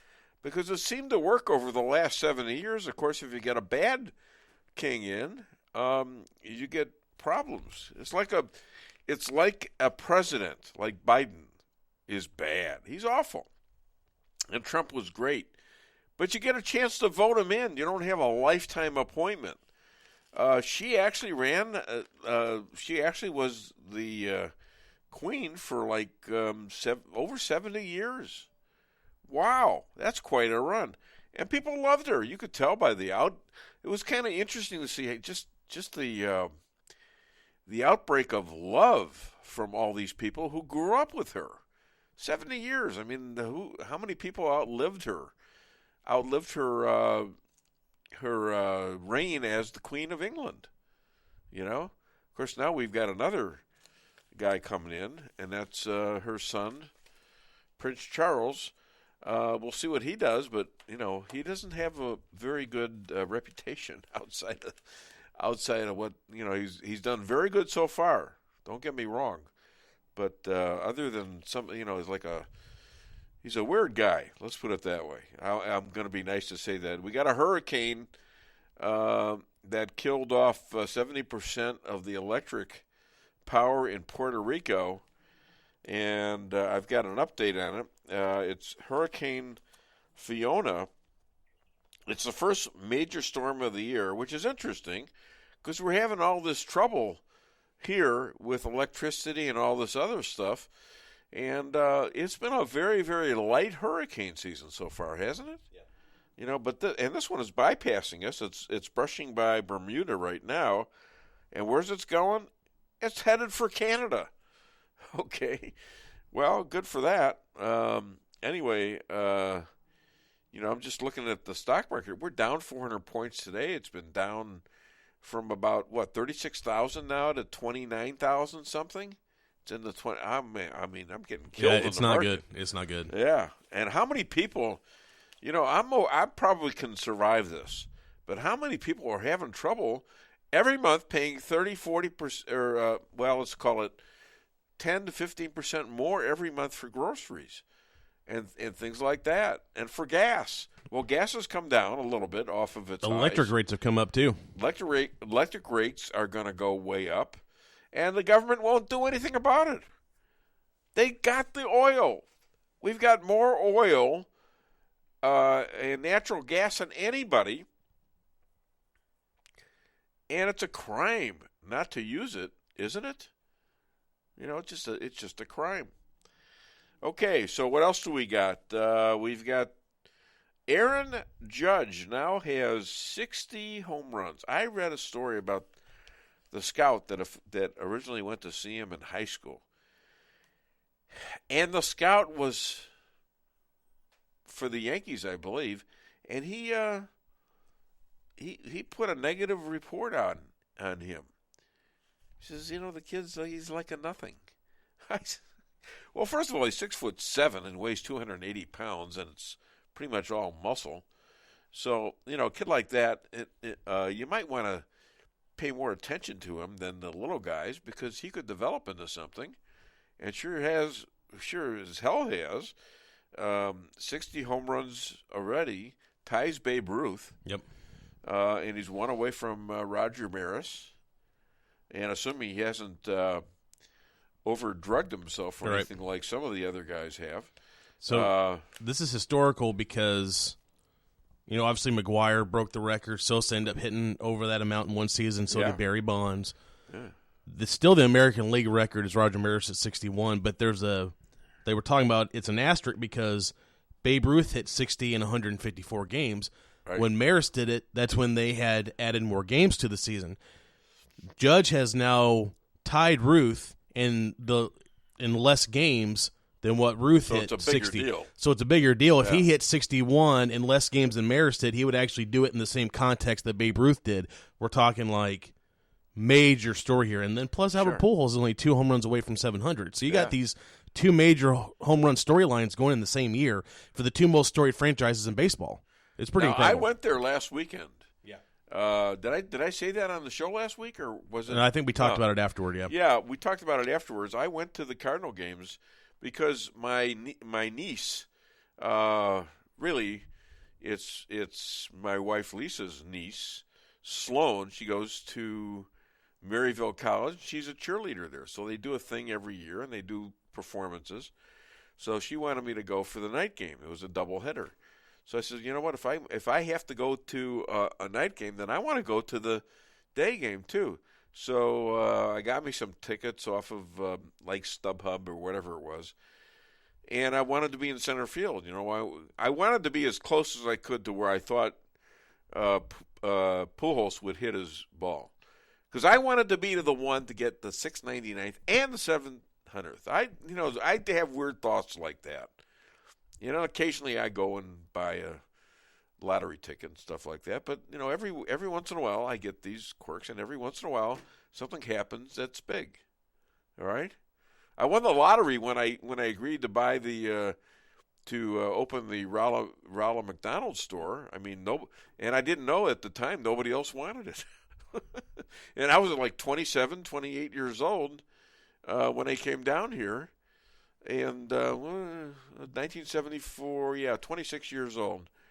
And they offered it to everybody. They offered it to the guys on the south side of St. Louis, Jeff City, Springfield, and then they offered it to me, and I didn't know anything about it. And what I did find out later was that Ray Kroc was the one that wanted this. His real estate, the real estate manager, said no way, and that was a guy named Sansa Vanucci, of all things, and I guess he was Italian. Sounds like he's in the mob. Well, could be, but he didn't get his way, and Ray Kroc got his way because he was the guy in charge, and he was very happy when I told him the sales that we were doing back in 1976. I actually got to meet him in Springfield, Missouri, where they were opening up the Battlefield McDonald's. It was Joe Post, who's since died. So, you know, I've been around for a long time.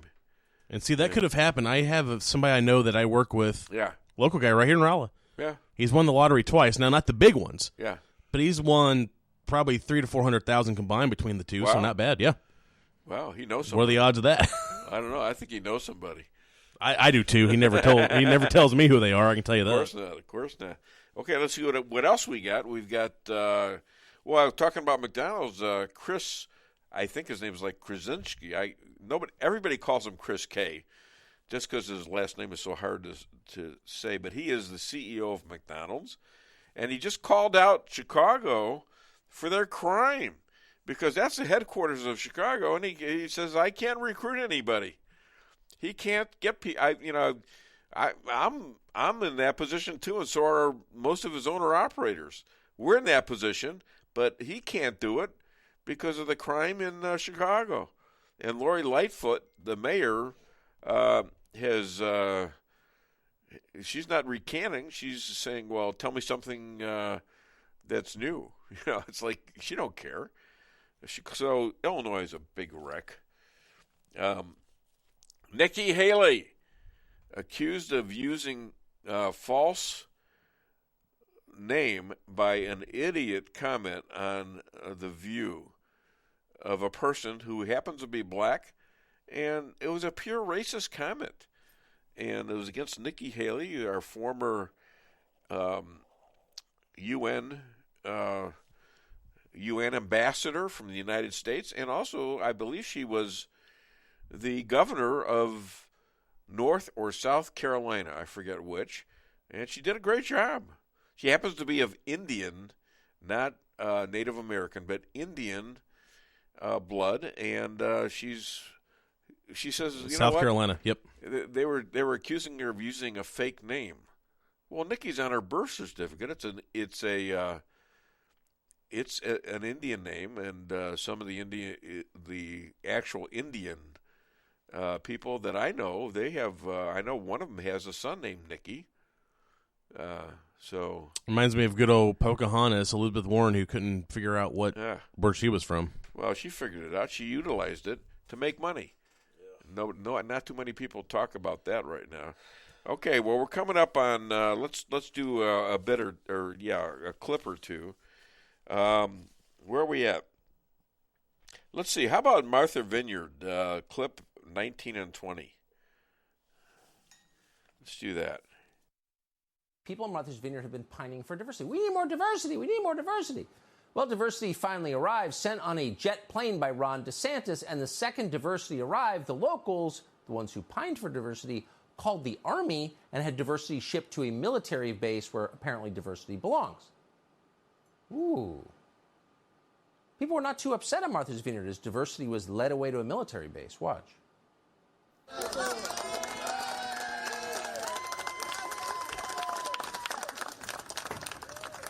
Those are cheers in Martha's Vineyard this morning, just before migrants boarded buses to go on to Joint Base Cape Cod. The brown people are leaving. We're so excited. Go, brown people, go. Don't come home. If you're not my housekeeper, get off the island. They were clapping in gratitude for Ron DeSantis and what he did, the gift that he gave them. Here's an actual CNN headline. We didn't believe this was real, but it is. And we're quoting. They enriched us.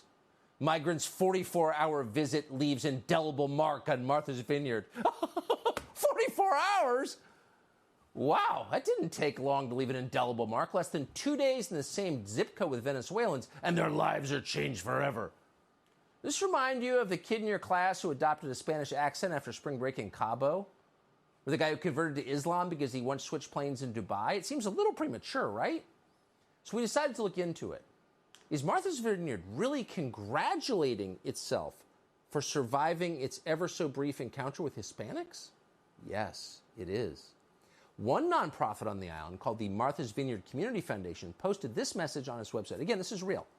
Our immigrant visitors have left the island. They have expressed enormous gratitude for the outpouring of support and generosity shown by the island community, which was heartfelt and overflowing. These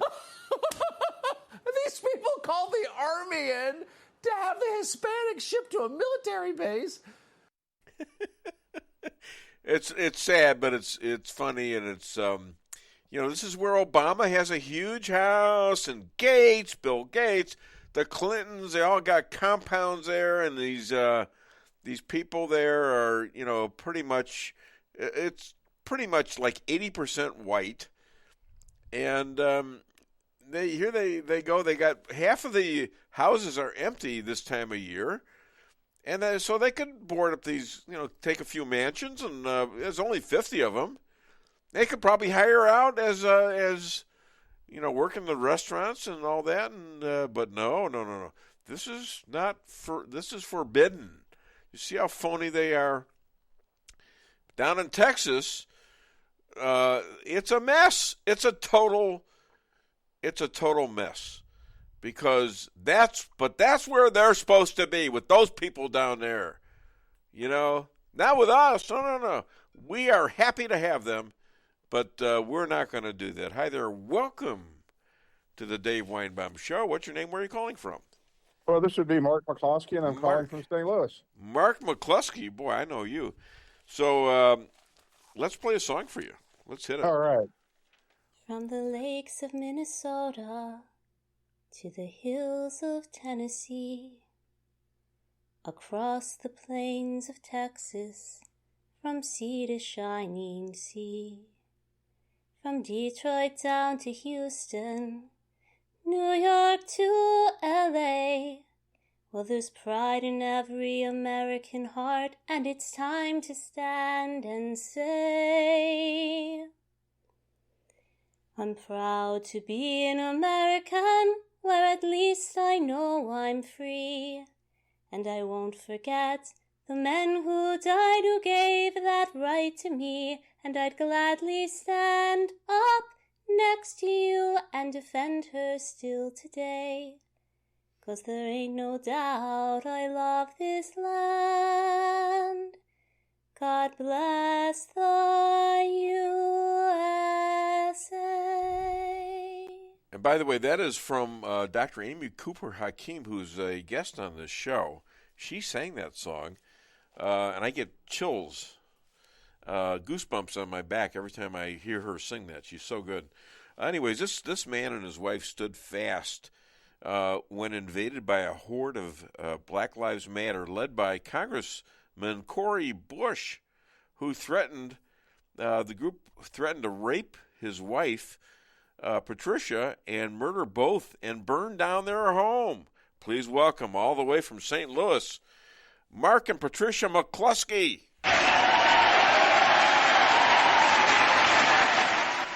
So how have you guys been lately? Oh, pretty good. But Dave, every time you do that intro, you forget to mention they threatened to kill our dog, too. I can't tell you how many people put the life of our dog ahead of us. You know what? My dog just died, and now that really sinks in. So, wow. Yeah. All right, how old is your dog? 16. Oh, well, had a nice long dog life. Yeah. That's 112 years. I mean, it was a little dog, too, Oh. So, very sad. Very sad. I'm sorry. Yeah, but your dog is still alive, right? Oh, yeah, absolutely. And your dog is still alive. Stood up to the mob again last Sunday night. We had another very small protest come down in front of our house again last Sunday night. I videoed it for posterity, but I didn't even know what they were complaining about. But by gosh, if they didn't get it, they were going to shut it down. Well, you don't know what they were there for? Was it your house in particular or somebody else's house? They were just walking down Kings Highway chanting, whose streets, our streets, no justice, no peace. If we don't get it, we'll shut it down. But they never bothered to mention what it was they wanted to get. Really? Yeah. Well, they just wanted to, who knows? Who It's knows? like an all-purpose protest. Yeah. By the way, I noticed that both of you were pictured recently in various places on Twitter, possibly on TV. Oh, you were on Tucker Carlson, actually, when I was watching it, and all of a sudden, your pictures came up, and you look amazingly like Barack and Michelle Obama. How did that happen? Did you guys have Did you guys have some kind of a change?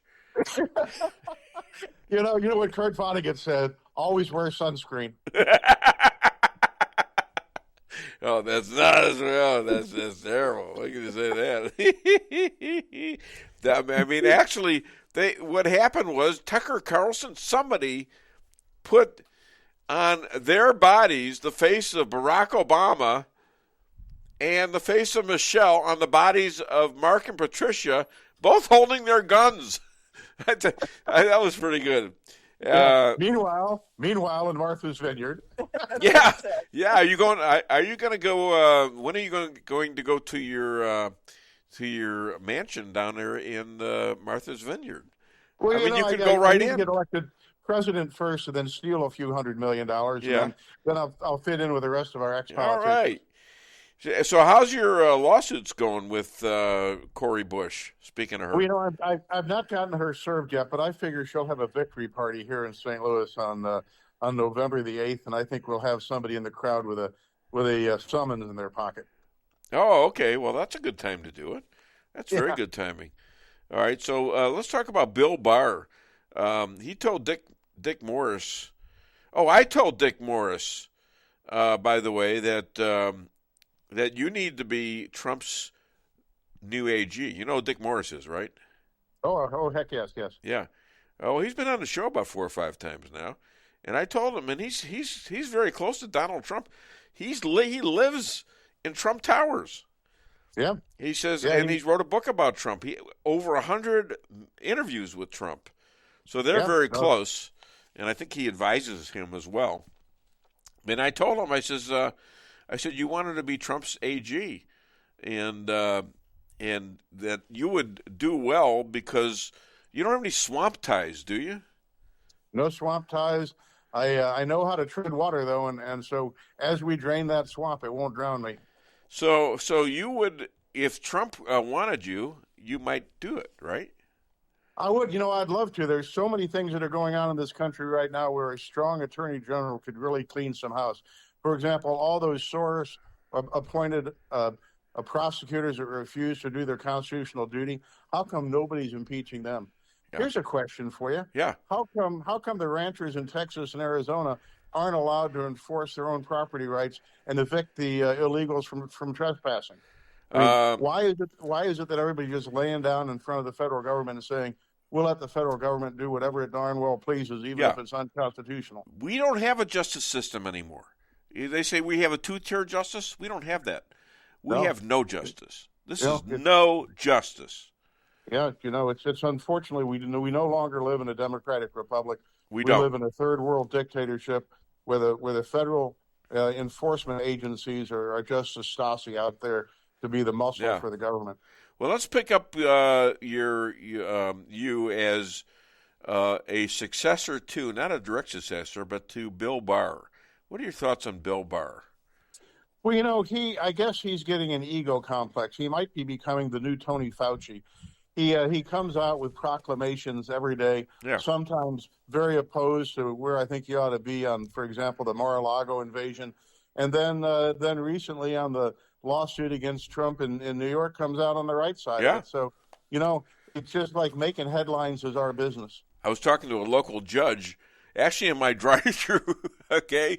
And he says, the one thing about Bill Barr is when he was asked if he would vote for who he would vote for based on what he knows is going to run in 24, he says, probably Donald Trump. Okay, how weird is that? But I've got a question for you. I know this, and I looked it up actually, that the AG is really in charge of the FBI. Did you know that? Oh gosh, yes. Okay, so here we go back to October of 2020. We've got the Biden laptop. The FBI shuts it down and tells everybody it's a Russian hoax, and then you got 50 intel leaders get on in the newspapers, in the media, social media, it's all a Russian hoax. And so who's in charge of the FBI at that moment? Yeah, I know. Bill Barr.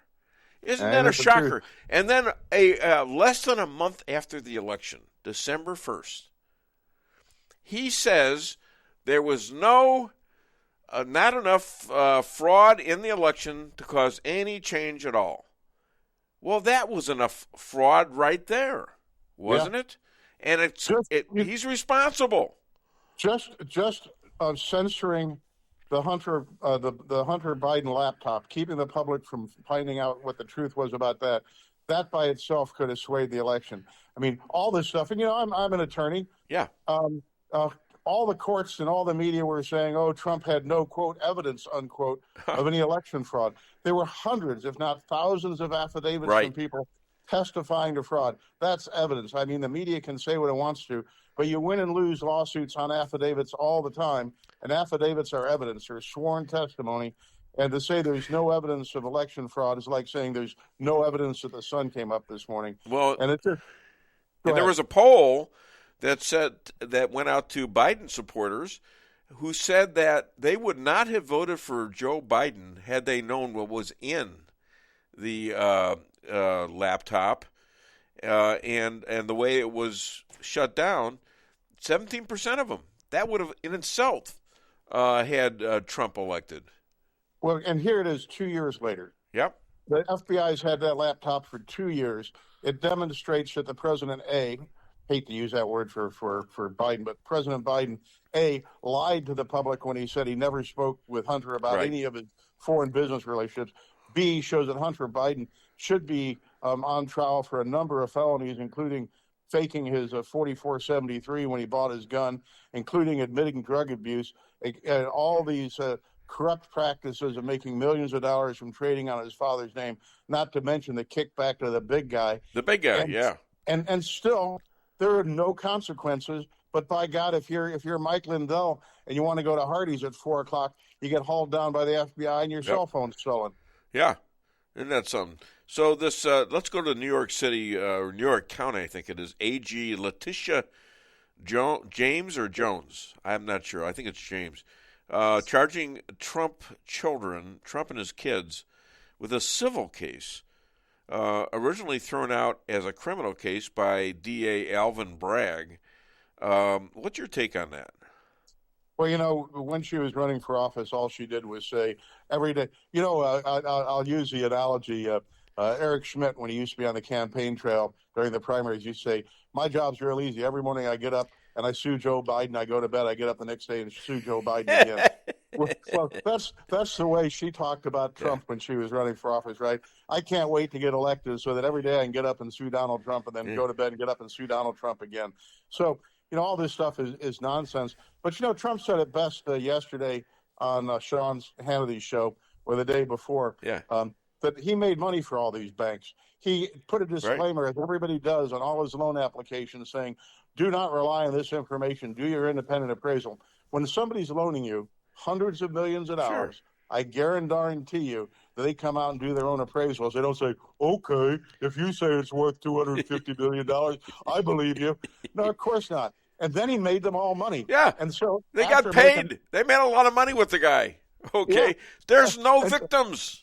Yeah, there's no victim. There's no damage. But by God, there's a great white whale out there that Captain Ahab Letitia wants to sue.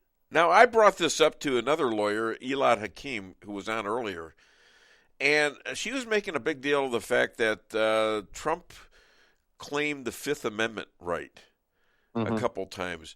Now, I've seen this go both ways, where a judge would admonish a prosecutor from saying that because it's somewhat, let's say it's for a jury, it could possibly coax them to make a bad decision.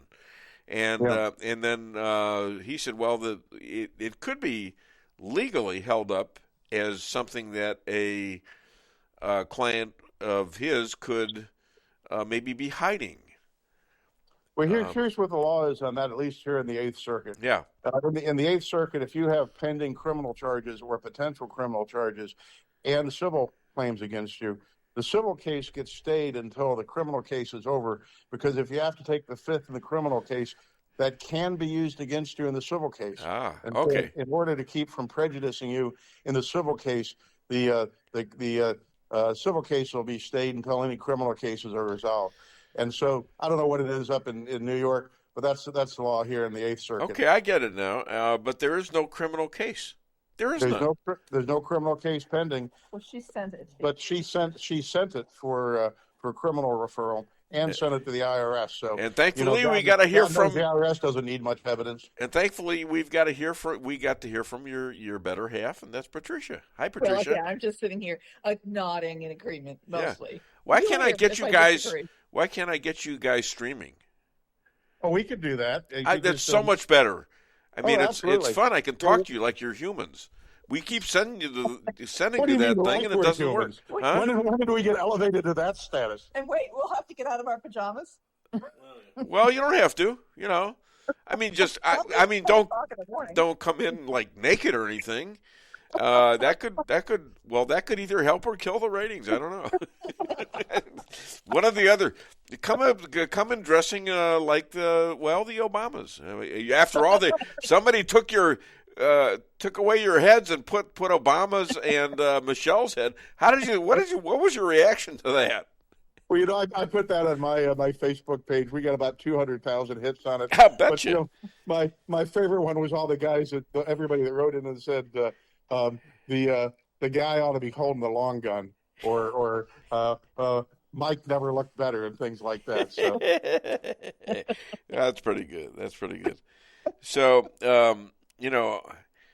it was really something to see that you guys were on there. What else you got for me? Anything? Well, just what I say every time I get a chance to anybody that will listen. We used to have a constitutional republic in this country. We do not anymore. We now live in a totalitarian state where the President of the United States declares the right to censor what we hear and say, that he's enlisted big tech to do it. The judicial power of the United States vested in the Department of Justice and the FBI now admittedly fakes evidence and pays for lies to persecute the political opposition. We live in a third world dictatorship now. There's still enough of us in numbers that if we want to pull this country back, we can do it. But if we sit back on our laurels and do nothing and expect the democratic process to save us, it ain't going to happen, because, look at the leadership of even the Republican Party. Look at Mitch McConnell. Yeah. Listen to how much he stood up and screamed about Joe Biden raiding Mar-a-Lago. No, wait a second. He never said a word, did he? Yeah. And then you got Lindsey Graham and Blumenthal standing up together and making a common plea. I mean, these people are not looking out after our constitutional rights or our God-given freedoms. What they're doing is making sure that the swamp stays deep and powerful. Yep. And we all have to take a personal stand against it. Yeah. And the FBI has dropped all the trafficking cases. Did you know that? All the child trafficking and drug trafficking. Well, I guess I'll tell you one thing that I would do if I were Attorney General of the state, even, and that is that every time that Biden flies some plane load of unescorted minors into some airport at 2:00 in the morning, I'd have that plane surrounded by state police, and I would make whoever is in charge of that show me some authorization to have possession of those kids. And if they can't do it, charge them with child kidnapping, child trafficking, and put them in prison for the rest of their lives. Bingo. Well said. Other than DaveWeinbaum.net, where can people find you? Well, my Facebook page and Twitter, I'm in the process of building a new website right now. I've taken down my campaign website. We were looking for that. We are, other than Facebook, we are silent on the web right now. Okay. Well, I'm going to stay in touch with you. I like you. I like Patricia. And by the way, you knew my old lawyer who died, Chuck Tote. Yeah. So that's we're connected, sort of. Other than Dave, did you hear about the angry diva in wardrobe?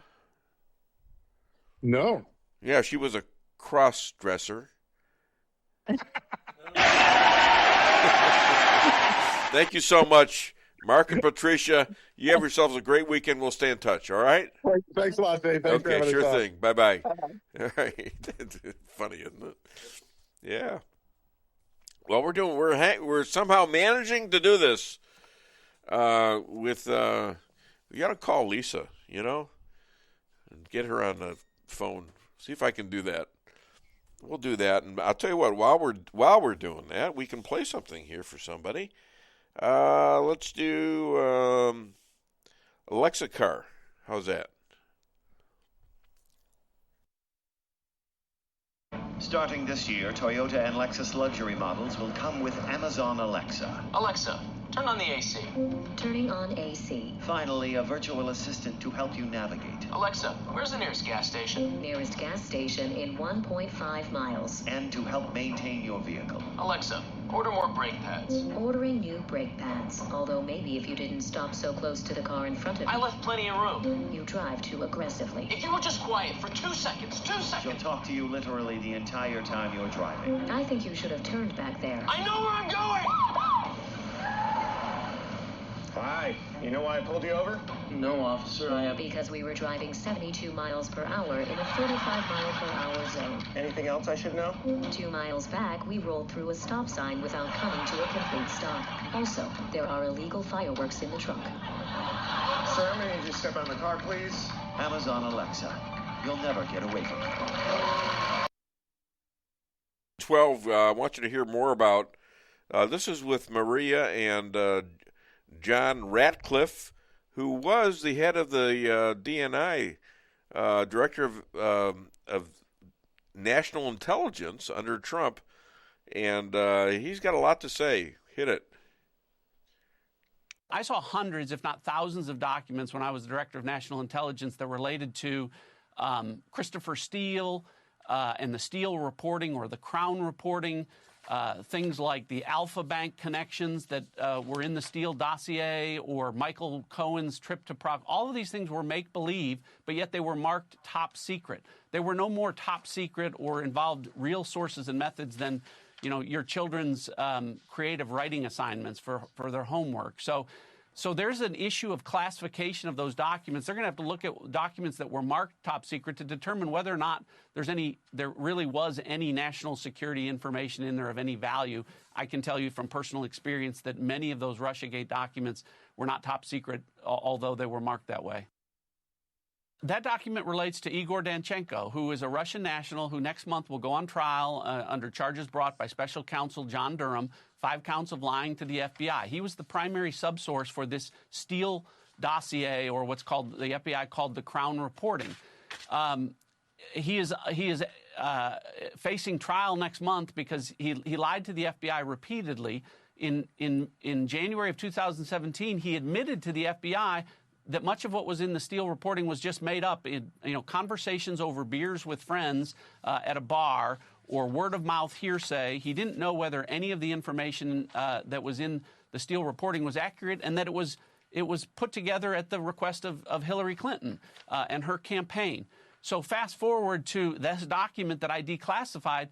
It is an annex to the intelligence community assessment that then FBI Director Jim Comey and Deputy Director Andy McCabe insisted on including, in reporting to the U.S., to the American people, claiming that all of this information in the Steele dossier should be included in this report when they knew from conversations with Igor Danchenko that it was false. JP, I went to a restaurant in Prague, but I couldn't afford the check. There you go. All right, anybody want to call 573-578-2700? Get it off your chest. Save America. Okay. Let's look at the other stuff that I've got. I know we have more clips, but I want to go through a few of the things that are up on the news. People are tipping less. And my wife accused me of leaving a 15% tip, and it was like $15 on $74. It was actually over 20%. Last night she said, no, that's what I said. That's not what she said. So I just called her to see if she wanted, and I usually tip, unless it's horrible or something, I usually tip 30% or more, but people are tipping less. They got less available cash on hand. It's horrible, and I wonder what I hate to look at the stock market today. My goodness, man. Now, why didn't Joe Biden just did his speech? We already played his speech. We don't want to do it again, as deep as it was. And why didn't he demand the UN to unseat Russia on the Security Council? And what about the other Euro countries? I mean, what are they doing? Not much. Putin is very scared. He's losing a war. He was so sure he was going to win this war, too. And if Ukraine wins, Vladimir is going to be tried for war crimes. There's no doubt about that. And he's scared, I think. And he's going to go out in a flash, I think, and that could cause the whole world to be in trouble. Oh my God! Look what we got next. He's already there. Well, if he's ready, I'm ready. You ready? It looks like he's ready. Let's hit it. Let's do his song. My daddy served in the army. We lost his right eye, but he flew a flag out in our yard till the day that he died. He wanted my mother, my brother, my sister, and me to grow up and live happy in the land of the free. Now this nation that I love is falling under attack. A mighty sucker punch came flying in from somewhere in the back. Soon as we could see clearly through our big black eye, man, we lit up your world like the 4th of July. Kinesiologist and a former Division I football player, then basketball referee. He knows more about the Arizona audit than anyone. Running for U.S. Congress in Maricopa County, eyewitness to 1-6. Please welcome all the way from Arizona, Jeff Zink. Can you see the Zink chair there? You got the... I can. All right, good. So what's the news? You got some news for me. What is it? Well, one of the things is I'm excited. I'm actually coming to Rolla, Missouri. When? On October 25th. Yeah, we're going to be out of town. Pastor Pat is going to be putting together a pastor's dinner on the 25th. And then on Wednesday, we're going to try to do a breakfast and also a dinner. So we're going to have 3 different dates. And we had mentioned this earlier, and you and Lisa decided that y'all wanted to leave that week. So you didn't want to see me. No, it wasn't that we wanted to leave. We have to go to these conventions. I'm serious. When we have a convention for McDonald's, if we don't go, it's a problem. I know you don't believe that, but it's true. I would like nothing better than to stay and tell cowboy stories with you about what's going on in Arizona and the rest of the country, because you know a lot of stuff. Is there any updates on 1-6? There is. We've just had some information released, an internal memo that actually came out that we had GOP Representative Troy Niels, whose office was broken into. And everybody's been saying that, he had his door open or anything else. Well, then why did the FBI, dress up as construction workers? Really? There's an issue here. We have an FBI that is completely out of control. And then to top it all off, we now have facts that there were dozens of federal operatives who infiltrated the Trump crowd on January the 6th. This has also come out, and this is all because of the discovery of the Proud Boys and what's taking place. And what's funny is that the Proud Boys are being exonerated, and more evidence is now building against the FBI and their criminal activities that's been taking place. So it's starting to have this flipping effect that what we had been saying all along, when I said that I watched J6 firsthand, it was not Pearl Harbor. My father described Pearl Harbor in detail to me. It wasn't 9/11. I saw that personally myself from Amarillo, Texas at the time that took place. and we didn't have that many people die. And then even in the hearings that we've got people that are constantly lying to the Congress, stating that they had 5 police officers, and they were called out and said, okay, who are you talking about?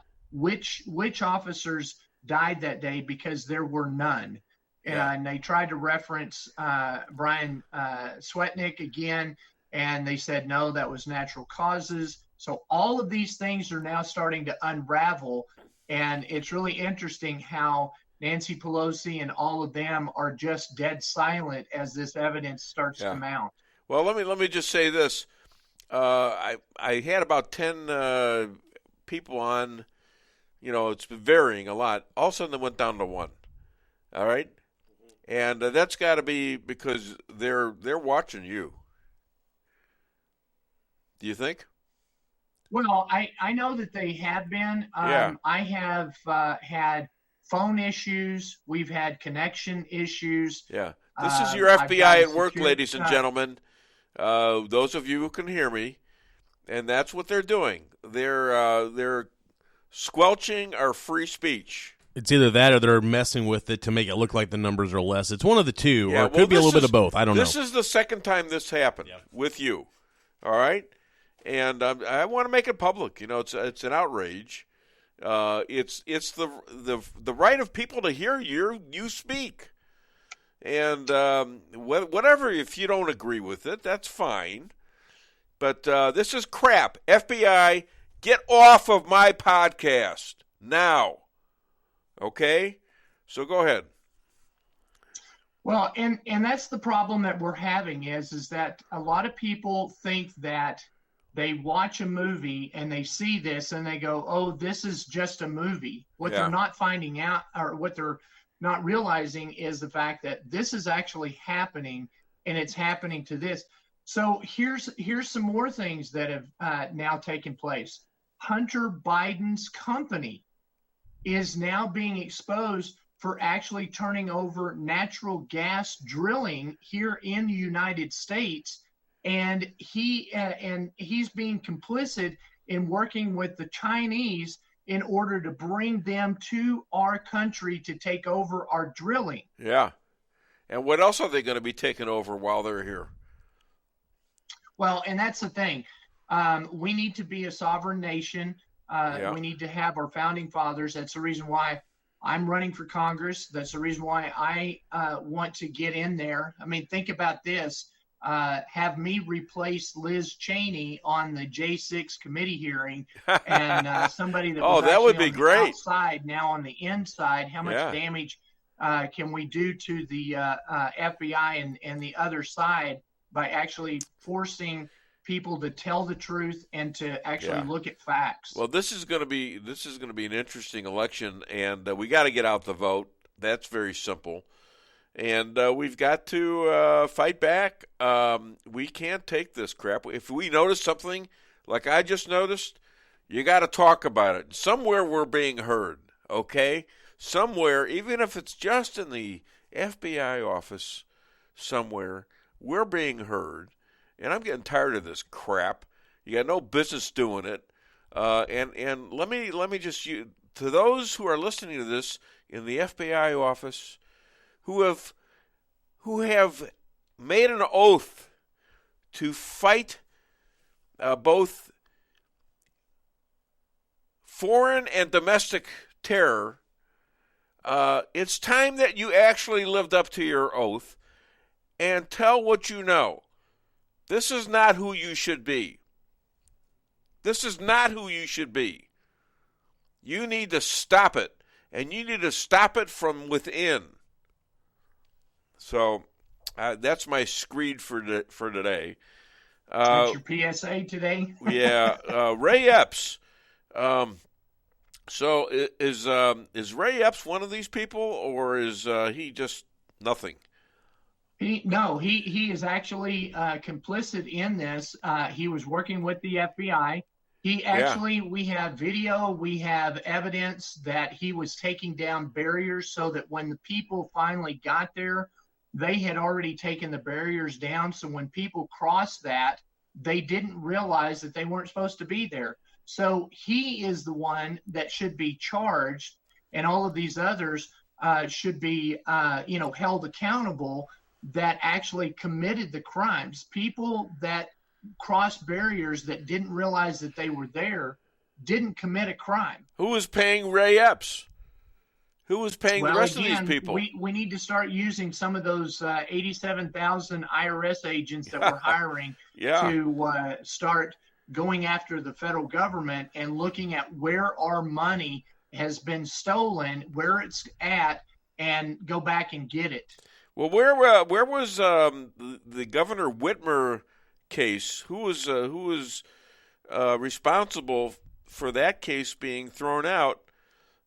Where Governor Whitmer was supposed to be kidnapped?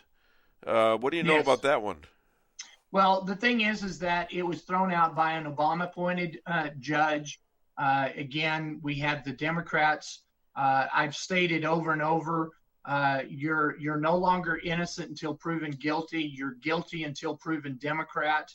That is something that we need to sit down and think of realistically of what's taking place.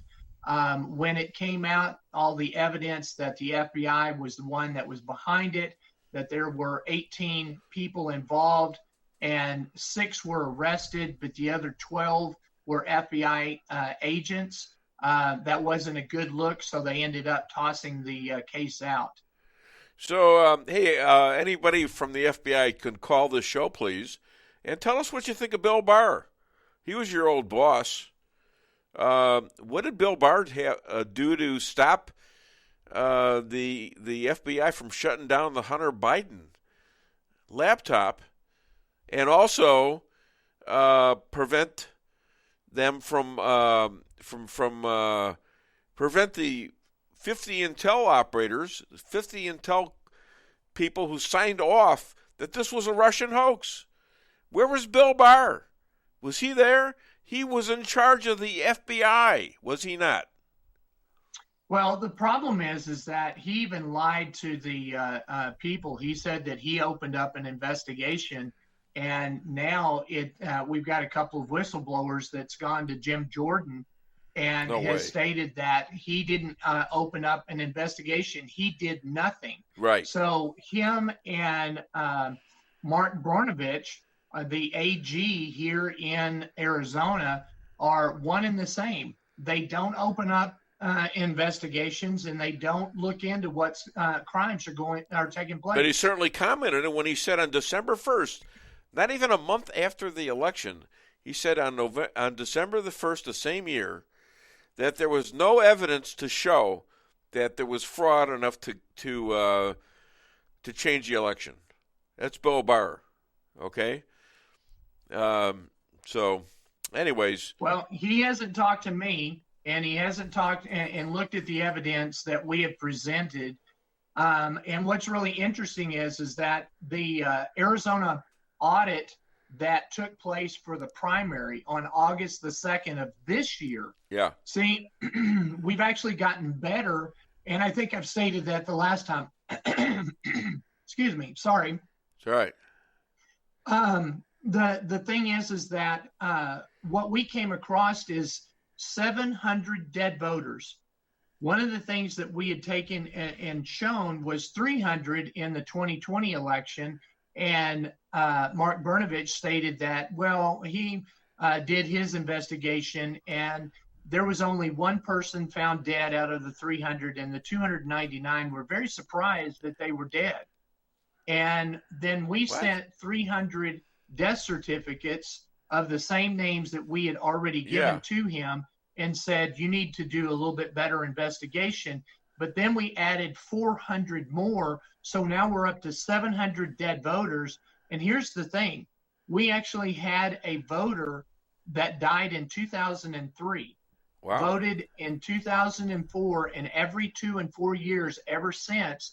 And you wouldn't believe this, Dave. It should have made national news.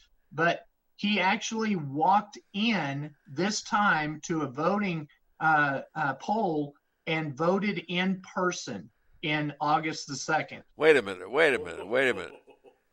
He was dead since 2003, and he voted in all these other elections, right? So, correct. So did some imposter come in and vote for him, or explain this, will you?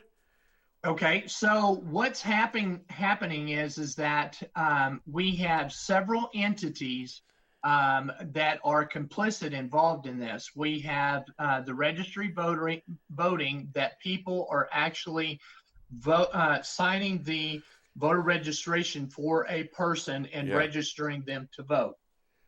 Right. Then they are getting that registry sent to some place where they can get a hold of the ballot, and then they're actually voting that ballot. So it's a legal ballot, but it's an illegal vote that's taking place, and we found that. Now here's how we discovered it. We also have 842 registered sex offenders, people who have committed violent felonies that have lost their right to vote, also voted.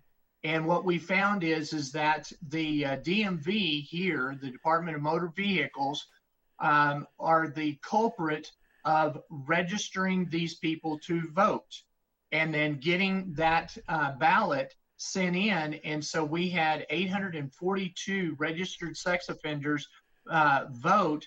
So when we started doing the canvassing, they were coming in, and we realized that you have voted. And they would then go, no, I can't. I'm a felon. Sorry. And we'd go, no, but it shows that you voted.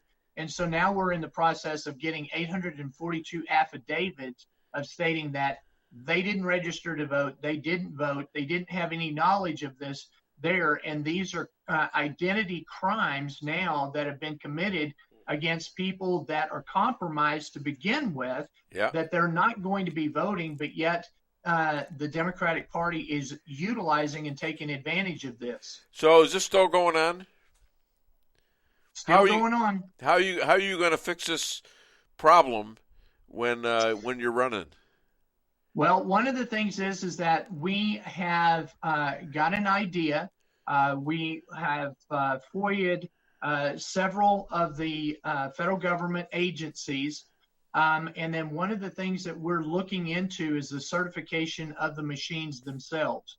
See, the thing is that in 2015, they were supposed to be up for recertification. All the Dominion machines, Smartmatic, the ES&S, were supposed to be ready to go and certified. Well, for some reason, they lapsed in certification. And so in 2017, they were supposed to be recertified again. Yeah. And they said, well, it was because of the pandemic. However, if you think about it, it was 2019 that the pandemic took place. So they weren't certified in 2017. So then when the pandemic hit in 2019, then they weren't certified again.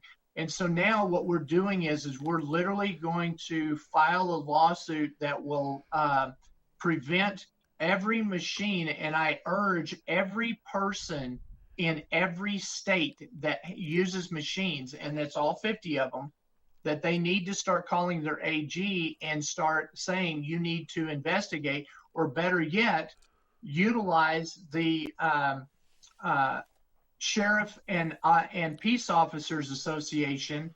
You need to call your sheriff and you need to file a report in regards to those machines, make them investigate for their certification. I can assure you they haven't been certified since 2015. So tell me about the various Dominion lawsuits that are going on, especially with Mike Lindell. Did he not have somebody with him that actually proved that Dominion cheated, a lawyer? Well, not only did he prove that they cheated, we also found the dormant algorithms that were there that started doing fractional voting. So people need to understand that when Trump received 50 votes in a row, then there was a dormant algorithm that would take fractional voting. So 15% of a vote cast for Donald Trump, 15% of that would go to Biden. What they didn't understand is that if they got to 100, then the second one would kick in, and it would take 33%. And then they actually said, well, we'll hedge our bets, and if 250 votes for Trump would come in, well, then there would be 42% there. Well, the problem is that Donald Trump was receiving 500 and 600 ballots to one of Biden. Really? And so to really look at the numbers, if that's the case and that played out throughout the country, yeah, Donald Trump received anywhere from 110 to 115 million votes, which would shatter any record whatsoever. That's where I'm and coming from, right there. That's what I'm thinking. Biden received only about 30 million. You know what? That's what I'm thinking. You know, and so Lindell's getting harassed all over the place by the FBI, but he's got a countersuit against them, and I'm wondering about the discovery in this suit. Is it coming out? Well, and that's what he's counting on, and that's the reason why they keep delaying the court because every time that they come to discovery, it's kind of like my son. Yeah. My son finally, after the 11th stay, he got discovery, and my son and his attorneys are saying, you can't say this. Well, I'm going to say it anyway. The discovery that they had was nothing. They have nothing to use against my son, and my son, an attorney, keeps going, you can't say that because you haven't seen it. Okay, so the charges have been dropped, right? I can say it is because I was there. Right. They don't have evidence of him being inside so the they've Capitol so they've dropped the because charges he was with on me your son, 100% right? of the time. Did they drop the charges yet? Oh no. They are going next month for the 12th time. Yeah. And now that they have discovery, we're going to find out if they're going to actually charge him and send him to trial, or if they're going to drop the charges. But again, it's going to be delayed because remember, in October, if they delay it another month, I've gone through my congressional election, and at that time they will figure out whether I'm a congressman or not. So if I'm a congressman, more than likely they'll drop it. If I'm not, then they'll charge him, and then they'll also come after me, and we'll be doing this from a jail cell. All right. Anything else you want to say? Just to tell everybody that if they want to see me in person on October the 26th or 25th and 26th, we've got a flyer that Pastor Pat and I are putting together so that I can reach out to all of the pastors and anybody else that wants to show up, except for Dave and Lisa. They don't want to show up. So take that shirt down. That's going to be very important. Probably the next time that I come on, we'll have firm dates, and then of course you can be pushing that out, Dave, when you're on these other shows in the future. Until then, but then also go to jeffzinkforcongress.com/donate. And donate to my campaign. It definitely helps the grassroots, and it helps with me traveling and doing things and trying to provide information for pastors and people so that they know what to do and how to go about doing stuff. Now, your son's name is Ryan, isn't it? Correct. Yes, and Stephanie, his wife. All right. Yeah. So do you say those hateful things about us when you're talking to them? My gosh. I thought we were friends, man. Come on. The true test of friends are the ones that give each other a hard time. That's for sure. I'm used to Jewish humor, though. I'm not sure. You're a pastor, aren't you? You're a licensed pastor. I'm an ordained minister, but I did study the Hebrew and Greek languages of the Bible, so that and also understand the Jewish. Because the thing is that the Jewish God and Christ was Jewish. I have a Jewish background, but I've been grafted into the Jewish faith. Oh. So I don't understand. Do you consider yourself Jewish? Well, I do. I mean, Christianity comes out of the Jewish faith. Yes, it does. Oh, yeah, it does. Right. I get that. Okay. All right. Then why do all these ministers out there and pastors and things, and not you guys, but say, well, you're going to hell if you don't take Jesus as your Savior? I don't understand that. I never did. Everything they teach is about the Bible. To do with the rule of law. Yeah. You're held under the rule of law, and as long as you're a practicing Jew and you uphold the Jewish laws and things like that, you're under the same grace and mercy as any Christian. But a lot of Christians haven't studied the Jewish faith to understand that we truly are, as Paul stated, the same, and we've been grafted in together. Well, you know what they do? My wife has, in fact, she's up visiting with Joyce Meyer in St. Louis. Oh, all right, okay. she watches her all the time, and it just seems to me that, and she keeps this stuff on all day, and I listen to it, and they're fine. They're teaching the Hebrew Bible. They're teaching it. And then they come to the part where they say, well, if you don't take Jesus, you're going to hell. So, I mean, it's confusing to me. Well, and the thing is that if you don't understand the Jewish faith, an important event has taken place. There were 5 red heifers that was born in Rockwell, Texas. I heard this. That are now in Jerusalem. And if you know your Old Testament and you know what is taking place here, this is very significant to the Jewish faith and what's taking place. And it also should help you understand where we are in time when a coming Messiah is taking place. The Jewish people are looking for a coming Messiah. Right. The Christians are also looking for a coming Messiah. We're looking for the same Messiah coming, and this is very significant in our history. At no time have we had this until now. Yeah. All right. Well, I was wondering about that. You know, a couple years ago they had red wolves or red foxes that were dancing in around Jerusalem, and that was supposed to be the sign right there. Mm-hmm. And it was funny because we had a bunch of foxes, red foxes, on the golf course. So that was a sign that my golf game was going to hell. Anyways, other than DaveWeinbaum.net, where can people find and contribute?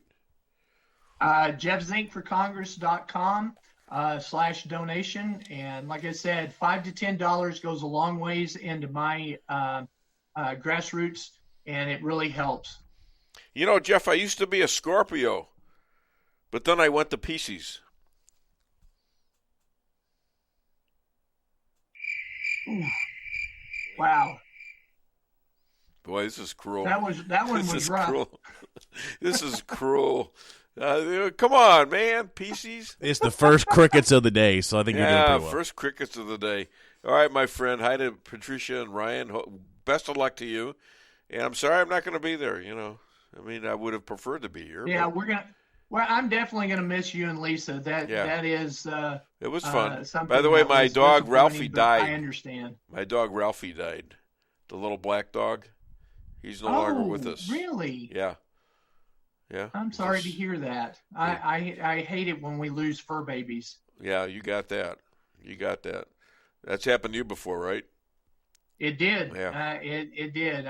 We lost Katsu, who is a Shiba Inu, and we've got another one, Tyson, but it's always hard. Yeah, it's tough. Well, it's like within the week. So anyhow, thank you so much. And as a fellow Jew, Shabbat Shalom, Happy Rosh Hashanah. Shabbat Shalom. Happy Rosh Hashanah. You know, good New Year to you and yours. All right. Take care, Jeff. Okay. Bye-bye. All right. Well, that's interesting right there. To watch this and see all of a sudden everything disappears. That happened. Yeah. The exact same thing. I didn't want to say anything about it because I didn't know. Now I'm pretty sure what's going on. Right as soon as the guy everybody drops. Is that right? I wonder if they're just. Let's put it this way: our viewership dropped by about 90%. Yeah. All of a sudden, just like that. Yeah. Pretty Amazing. Interesting. And I saw one guy trying to crawl back in. I must have shut him down. So, all right, well, anyone want to call, 573-578-2700. The phones are free, and we're going to continue doing. See, they're trying to discourage everybody, and I'm not going to. We're not getting discouraged. In fact, it's getting us more fired up. I'm getting pissed off here. This is BS, and they know it, and they know it's BS too. If you're an FBI agent and you see this kind of crap, you are under oath to do something about this. That's your oath that you took. Okay? They've got him talking to Dane Bongino and others, so it's time. There you go. Let the truth out. And there are some of you talking, all right, which is great. I admire that because that's what you signed on for. And I know it's not going to be popular with the leaders, but the leaders, you have a job to do. You signed up for it. All right, let's do 13, 14, and 15. That Igor Danchenko was a paid informant. And the FBI was paying Igor Danchenko, up until the 2020 election. So here's what's important, though, Maria, is not only were they paying him, they interviewed him in January of 2017. He told them that the Steele dossier was, essentially all made up, all hearsay, couldn't verify any of it. After that, they put him on the payroll and kept him on the payroll until days before the 2020 election between President Trump and then candidate Joe Biden. So at the time that John Durham with the Department of Justice is investigating Igor Danchenko and getting ready to bring charges against him for lying to the FBI was paying him. Look at this Wall Street Journal op-ed from last week, and the title is How Robert Mueller Destroyed the FBI. And it goes on by Thomas Baker to go through how Robert Mueller and then Jim Comey put political activists at the head of the FBI, and they put important cases at the Washington headquarters rather than having the actual FBI agents in their districts deal with some cases. Was this all political? When did the FBI become an arm of the Democrat Party? Well, so you mentioned Thomas Baker, who wrote that op-ed. He's a 33-year veteran of the FBI, an agent with the FBI who loves the FBI. As you know, there are now more than a dozen other FBI agents who have come forward as whistleblowers, all of whom are contending that the FBI is political. So the FBI thinks that the FBI has become politicized. Back in 2000, before Robert Mueller and Jim Comey, more than 80% of Americans had trust in the FBI. Poll after poll this summer shows that less than half of Americans, not Republicans or Democrats, but Americans, have faith and trust in the FBI. So, there are real problems. And this does go back to Robert Mueller and to Jim Comey and the things that we've seen.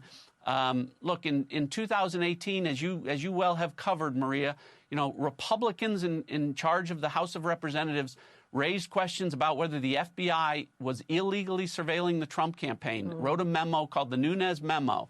That was met with scorn and derision from the FBI, from the media. But when it ultimately was declassified, it was found out that there were not any threats to national security in that. The reason that the FBI didn't want that to go public was because it was embarrassing and had criminal liability that showed that the FBI was lying to the FISA court. Yeah. This is shocking. Who would have thought, even 10 years ago, even maybe 6 or 7 years ago, that the FBI was this corrupt and that it was so anti-American, so anti-constitutional, so anti-fair election. They're in charge of elections. They're in charge of elections being run correctly. They have failed us miserably. If you're in the FBI right now, say something and do something. Go to outside counsel if you need to. But don't let them destroy this country, because they're going to destroy you too. You don't want to be part of a communist country, do you? Is that what you want? Don't do that. It's just awful what's going on in this country. Anyhow, I appreciate everybody that listened up until Jeff Zink, and I'm sure you guys were shut down. And maybe this is going into some FBI office, and those of you who are in charge should be ashamed of yourselves, and you need to get the hell out. Go do something else to some other country. Not this country, not with this American, not with these American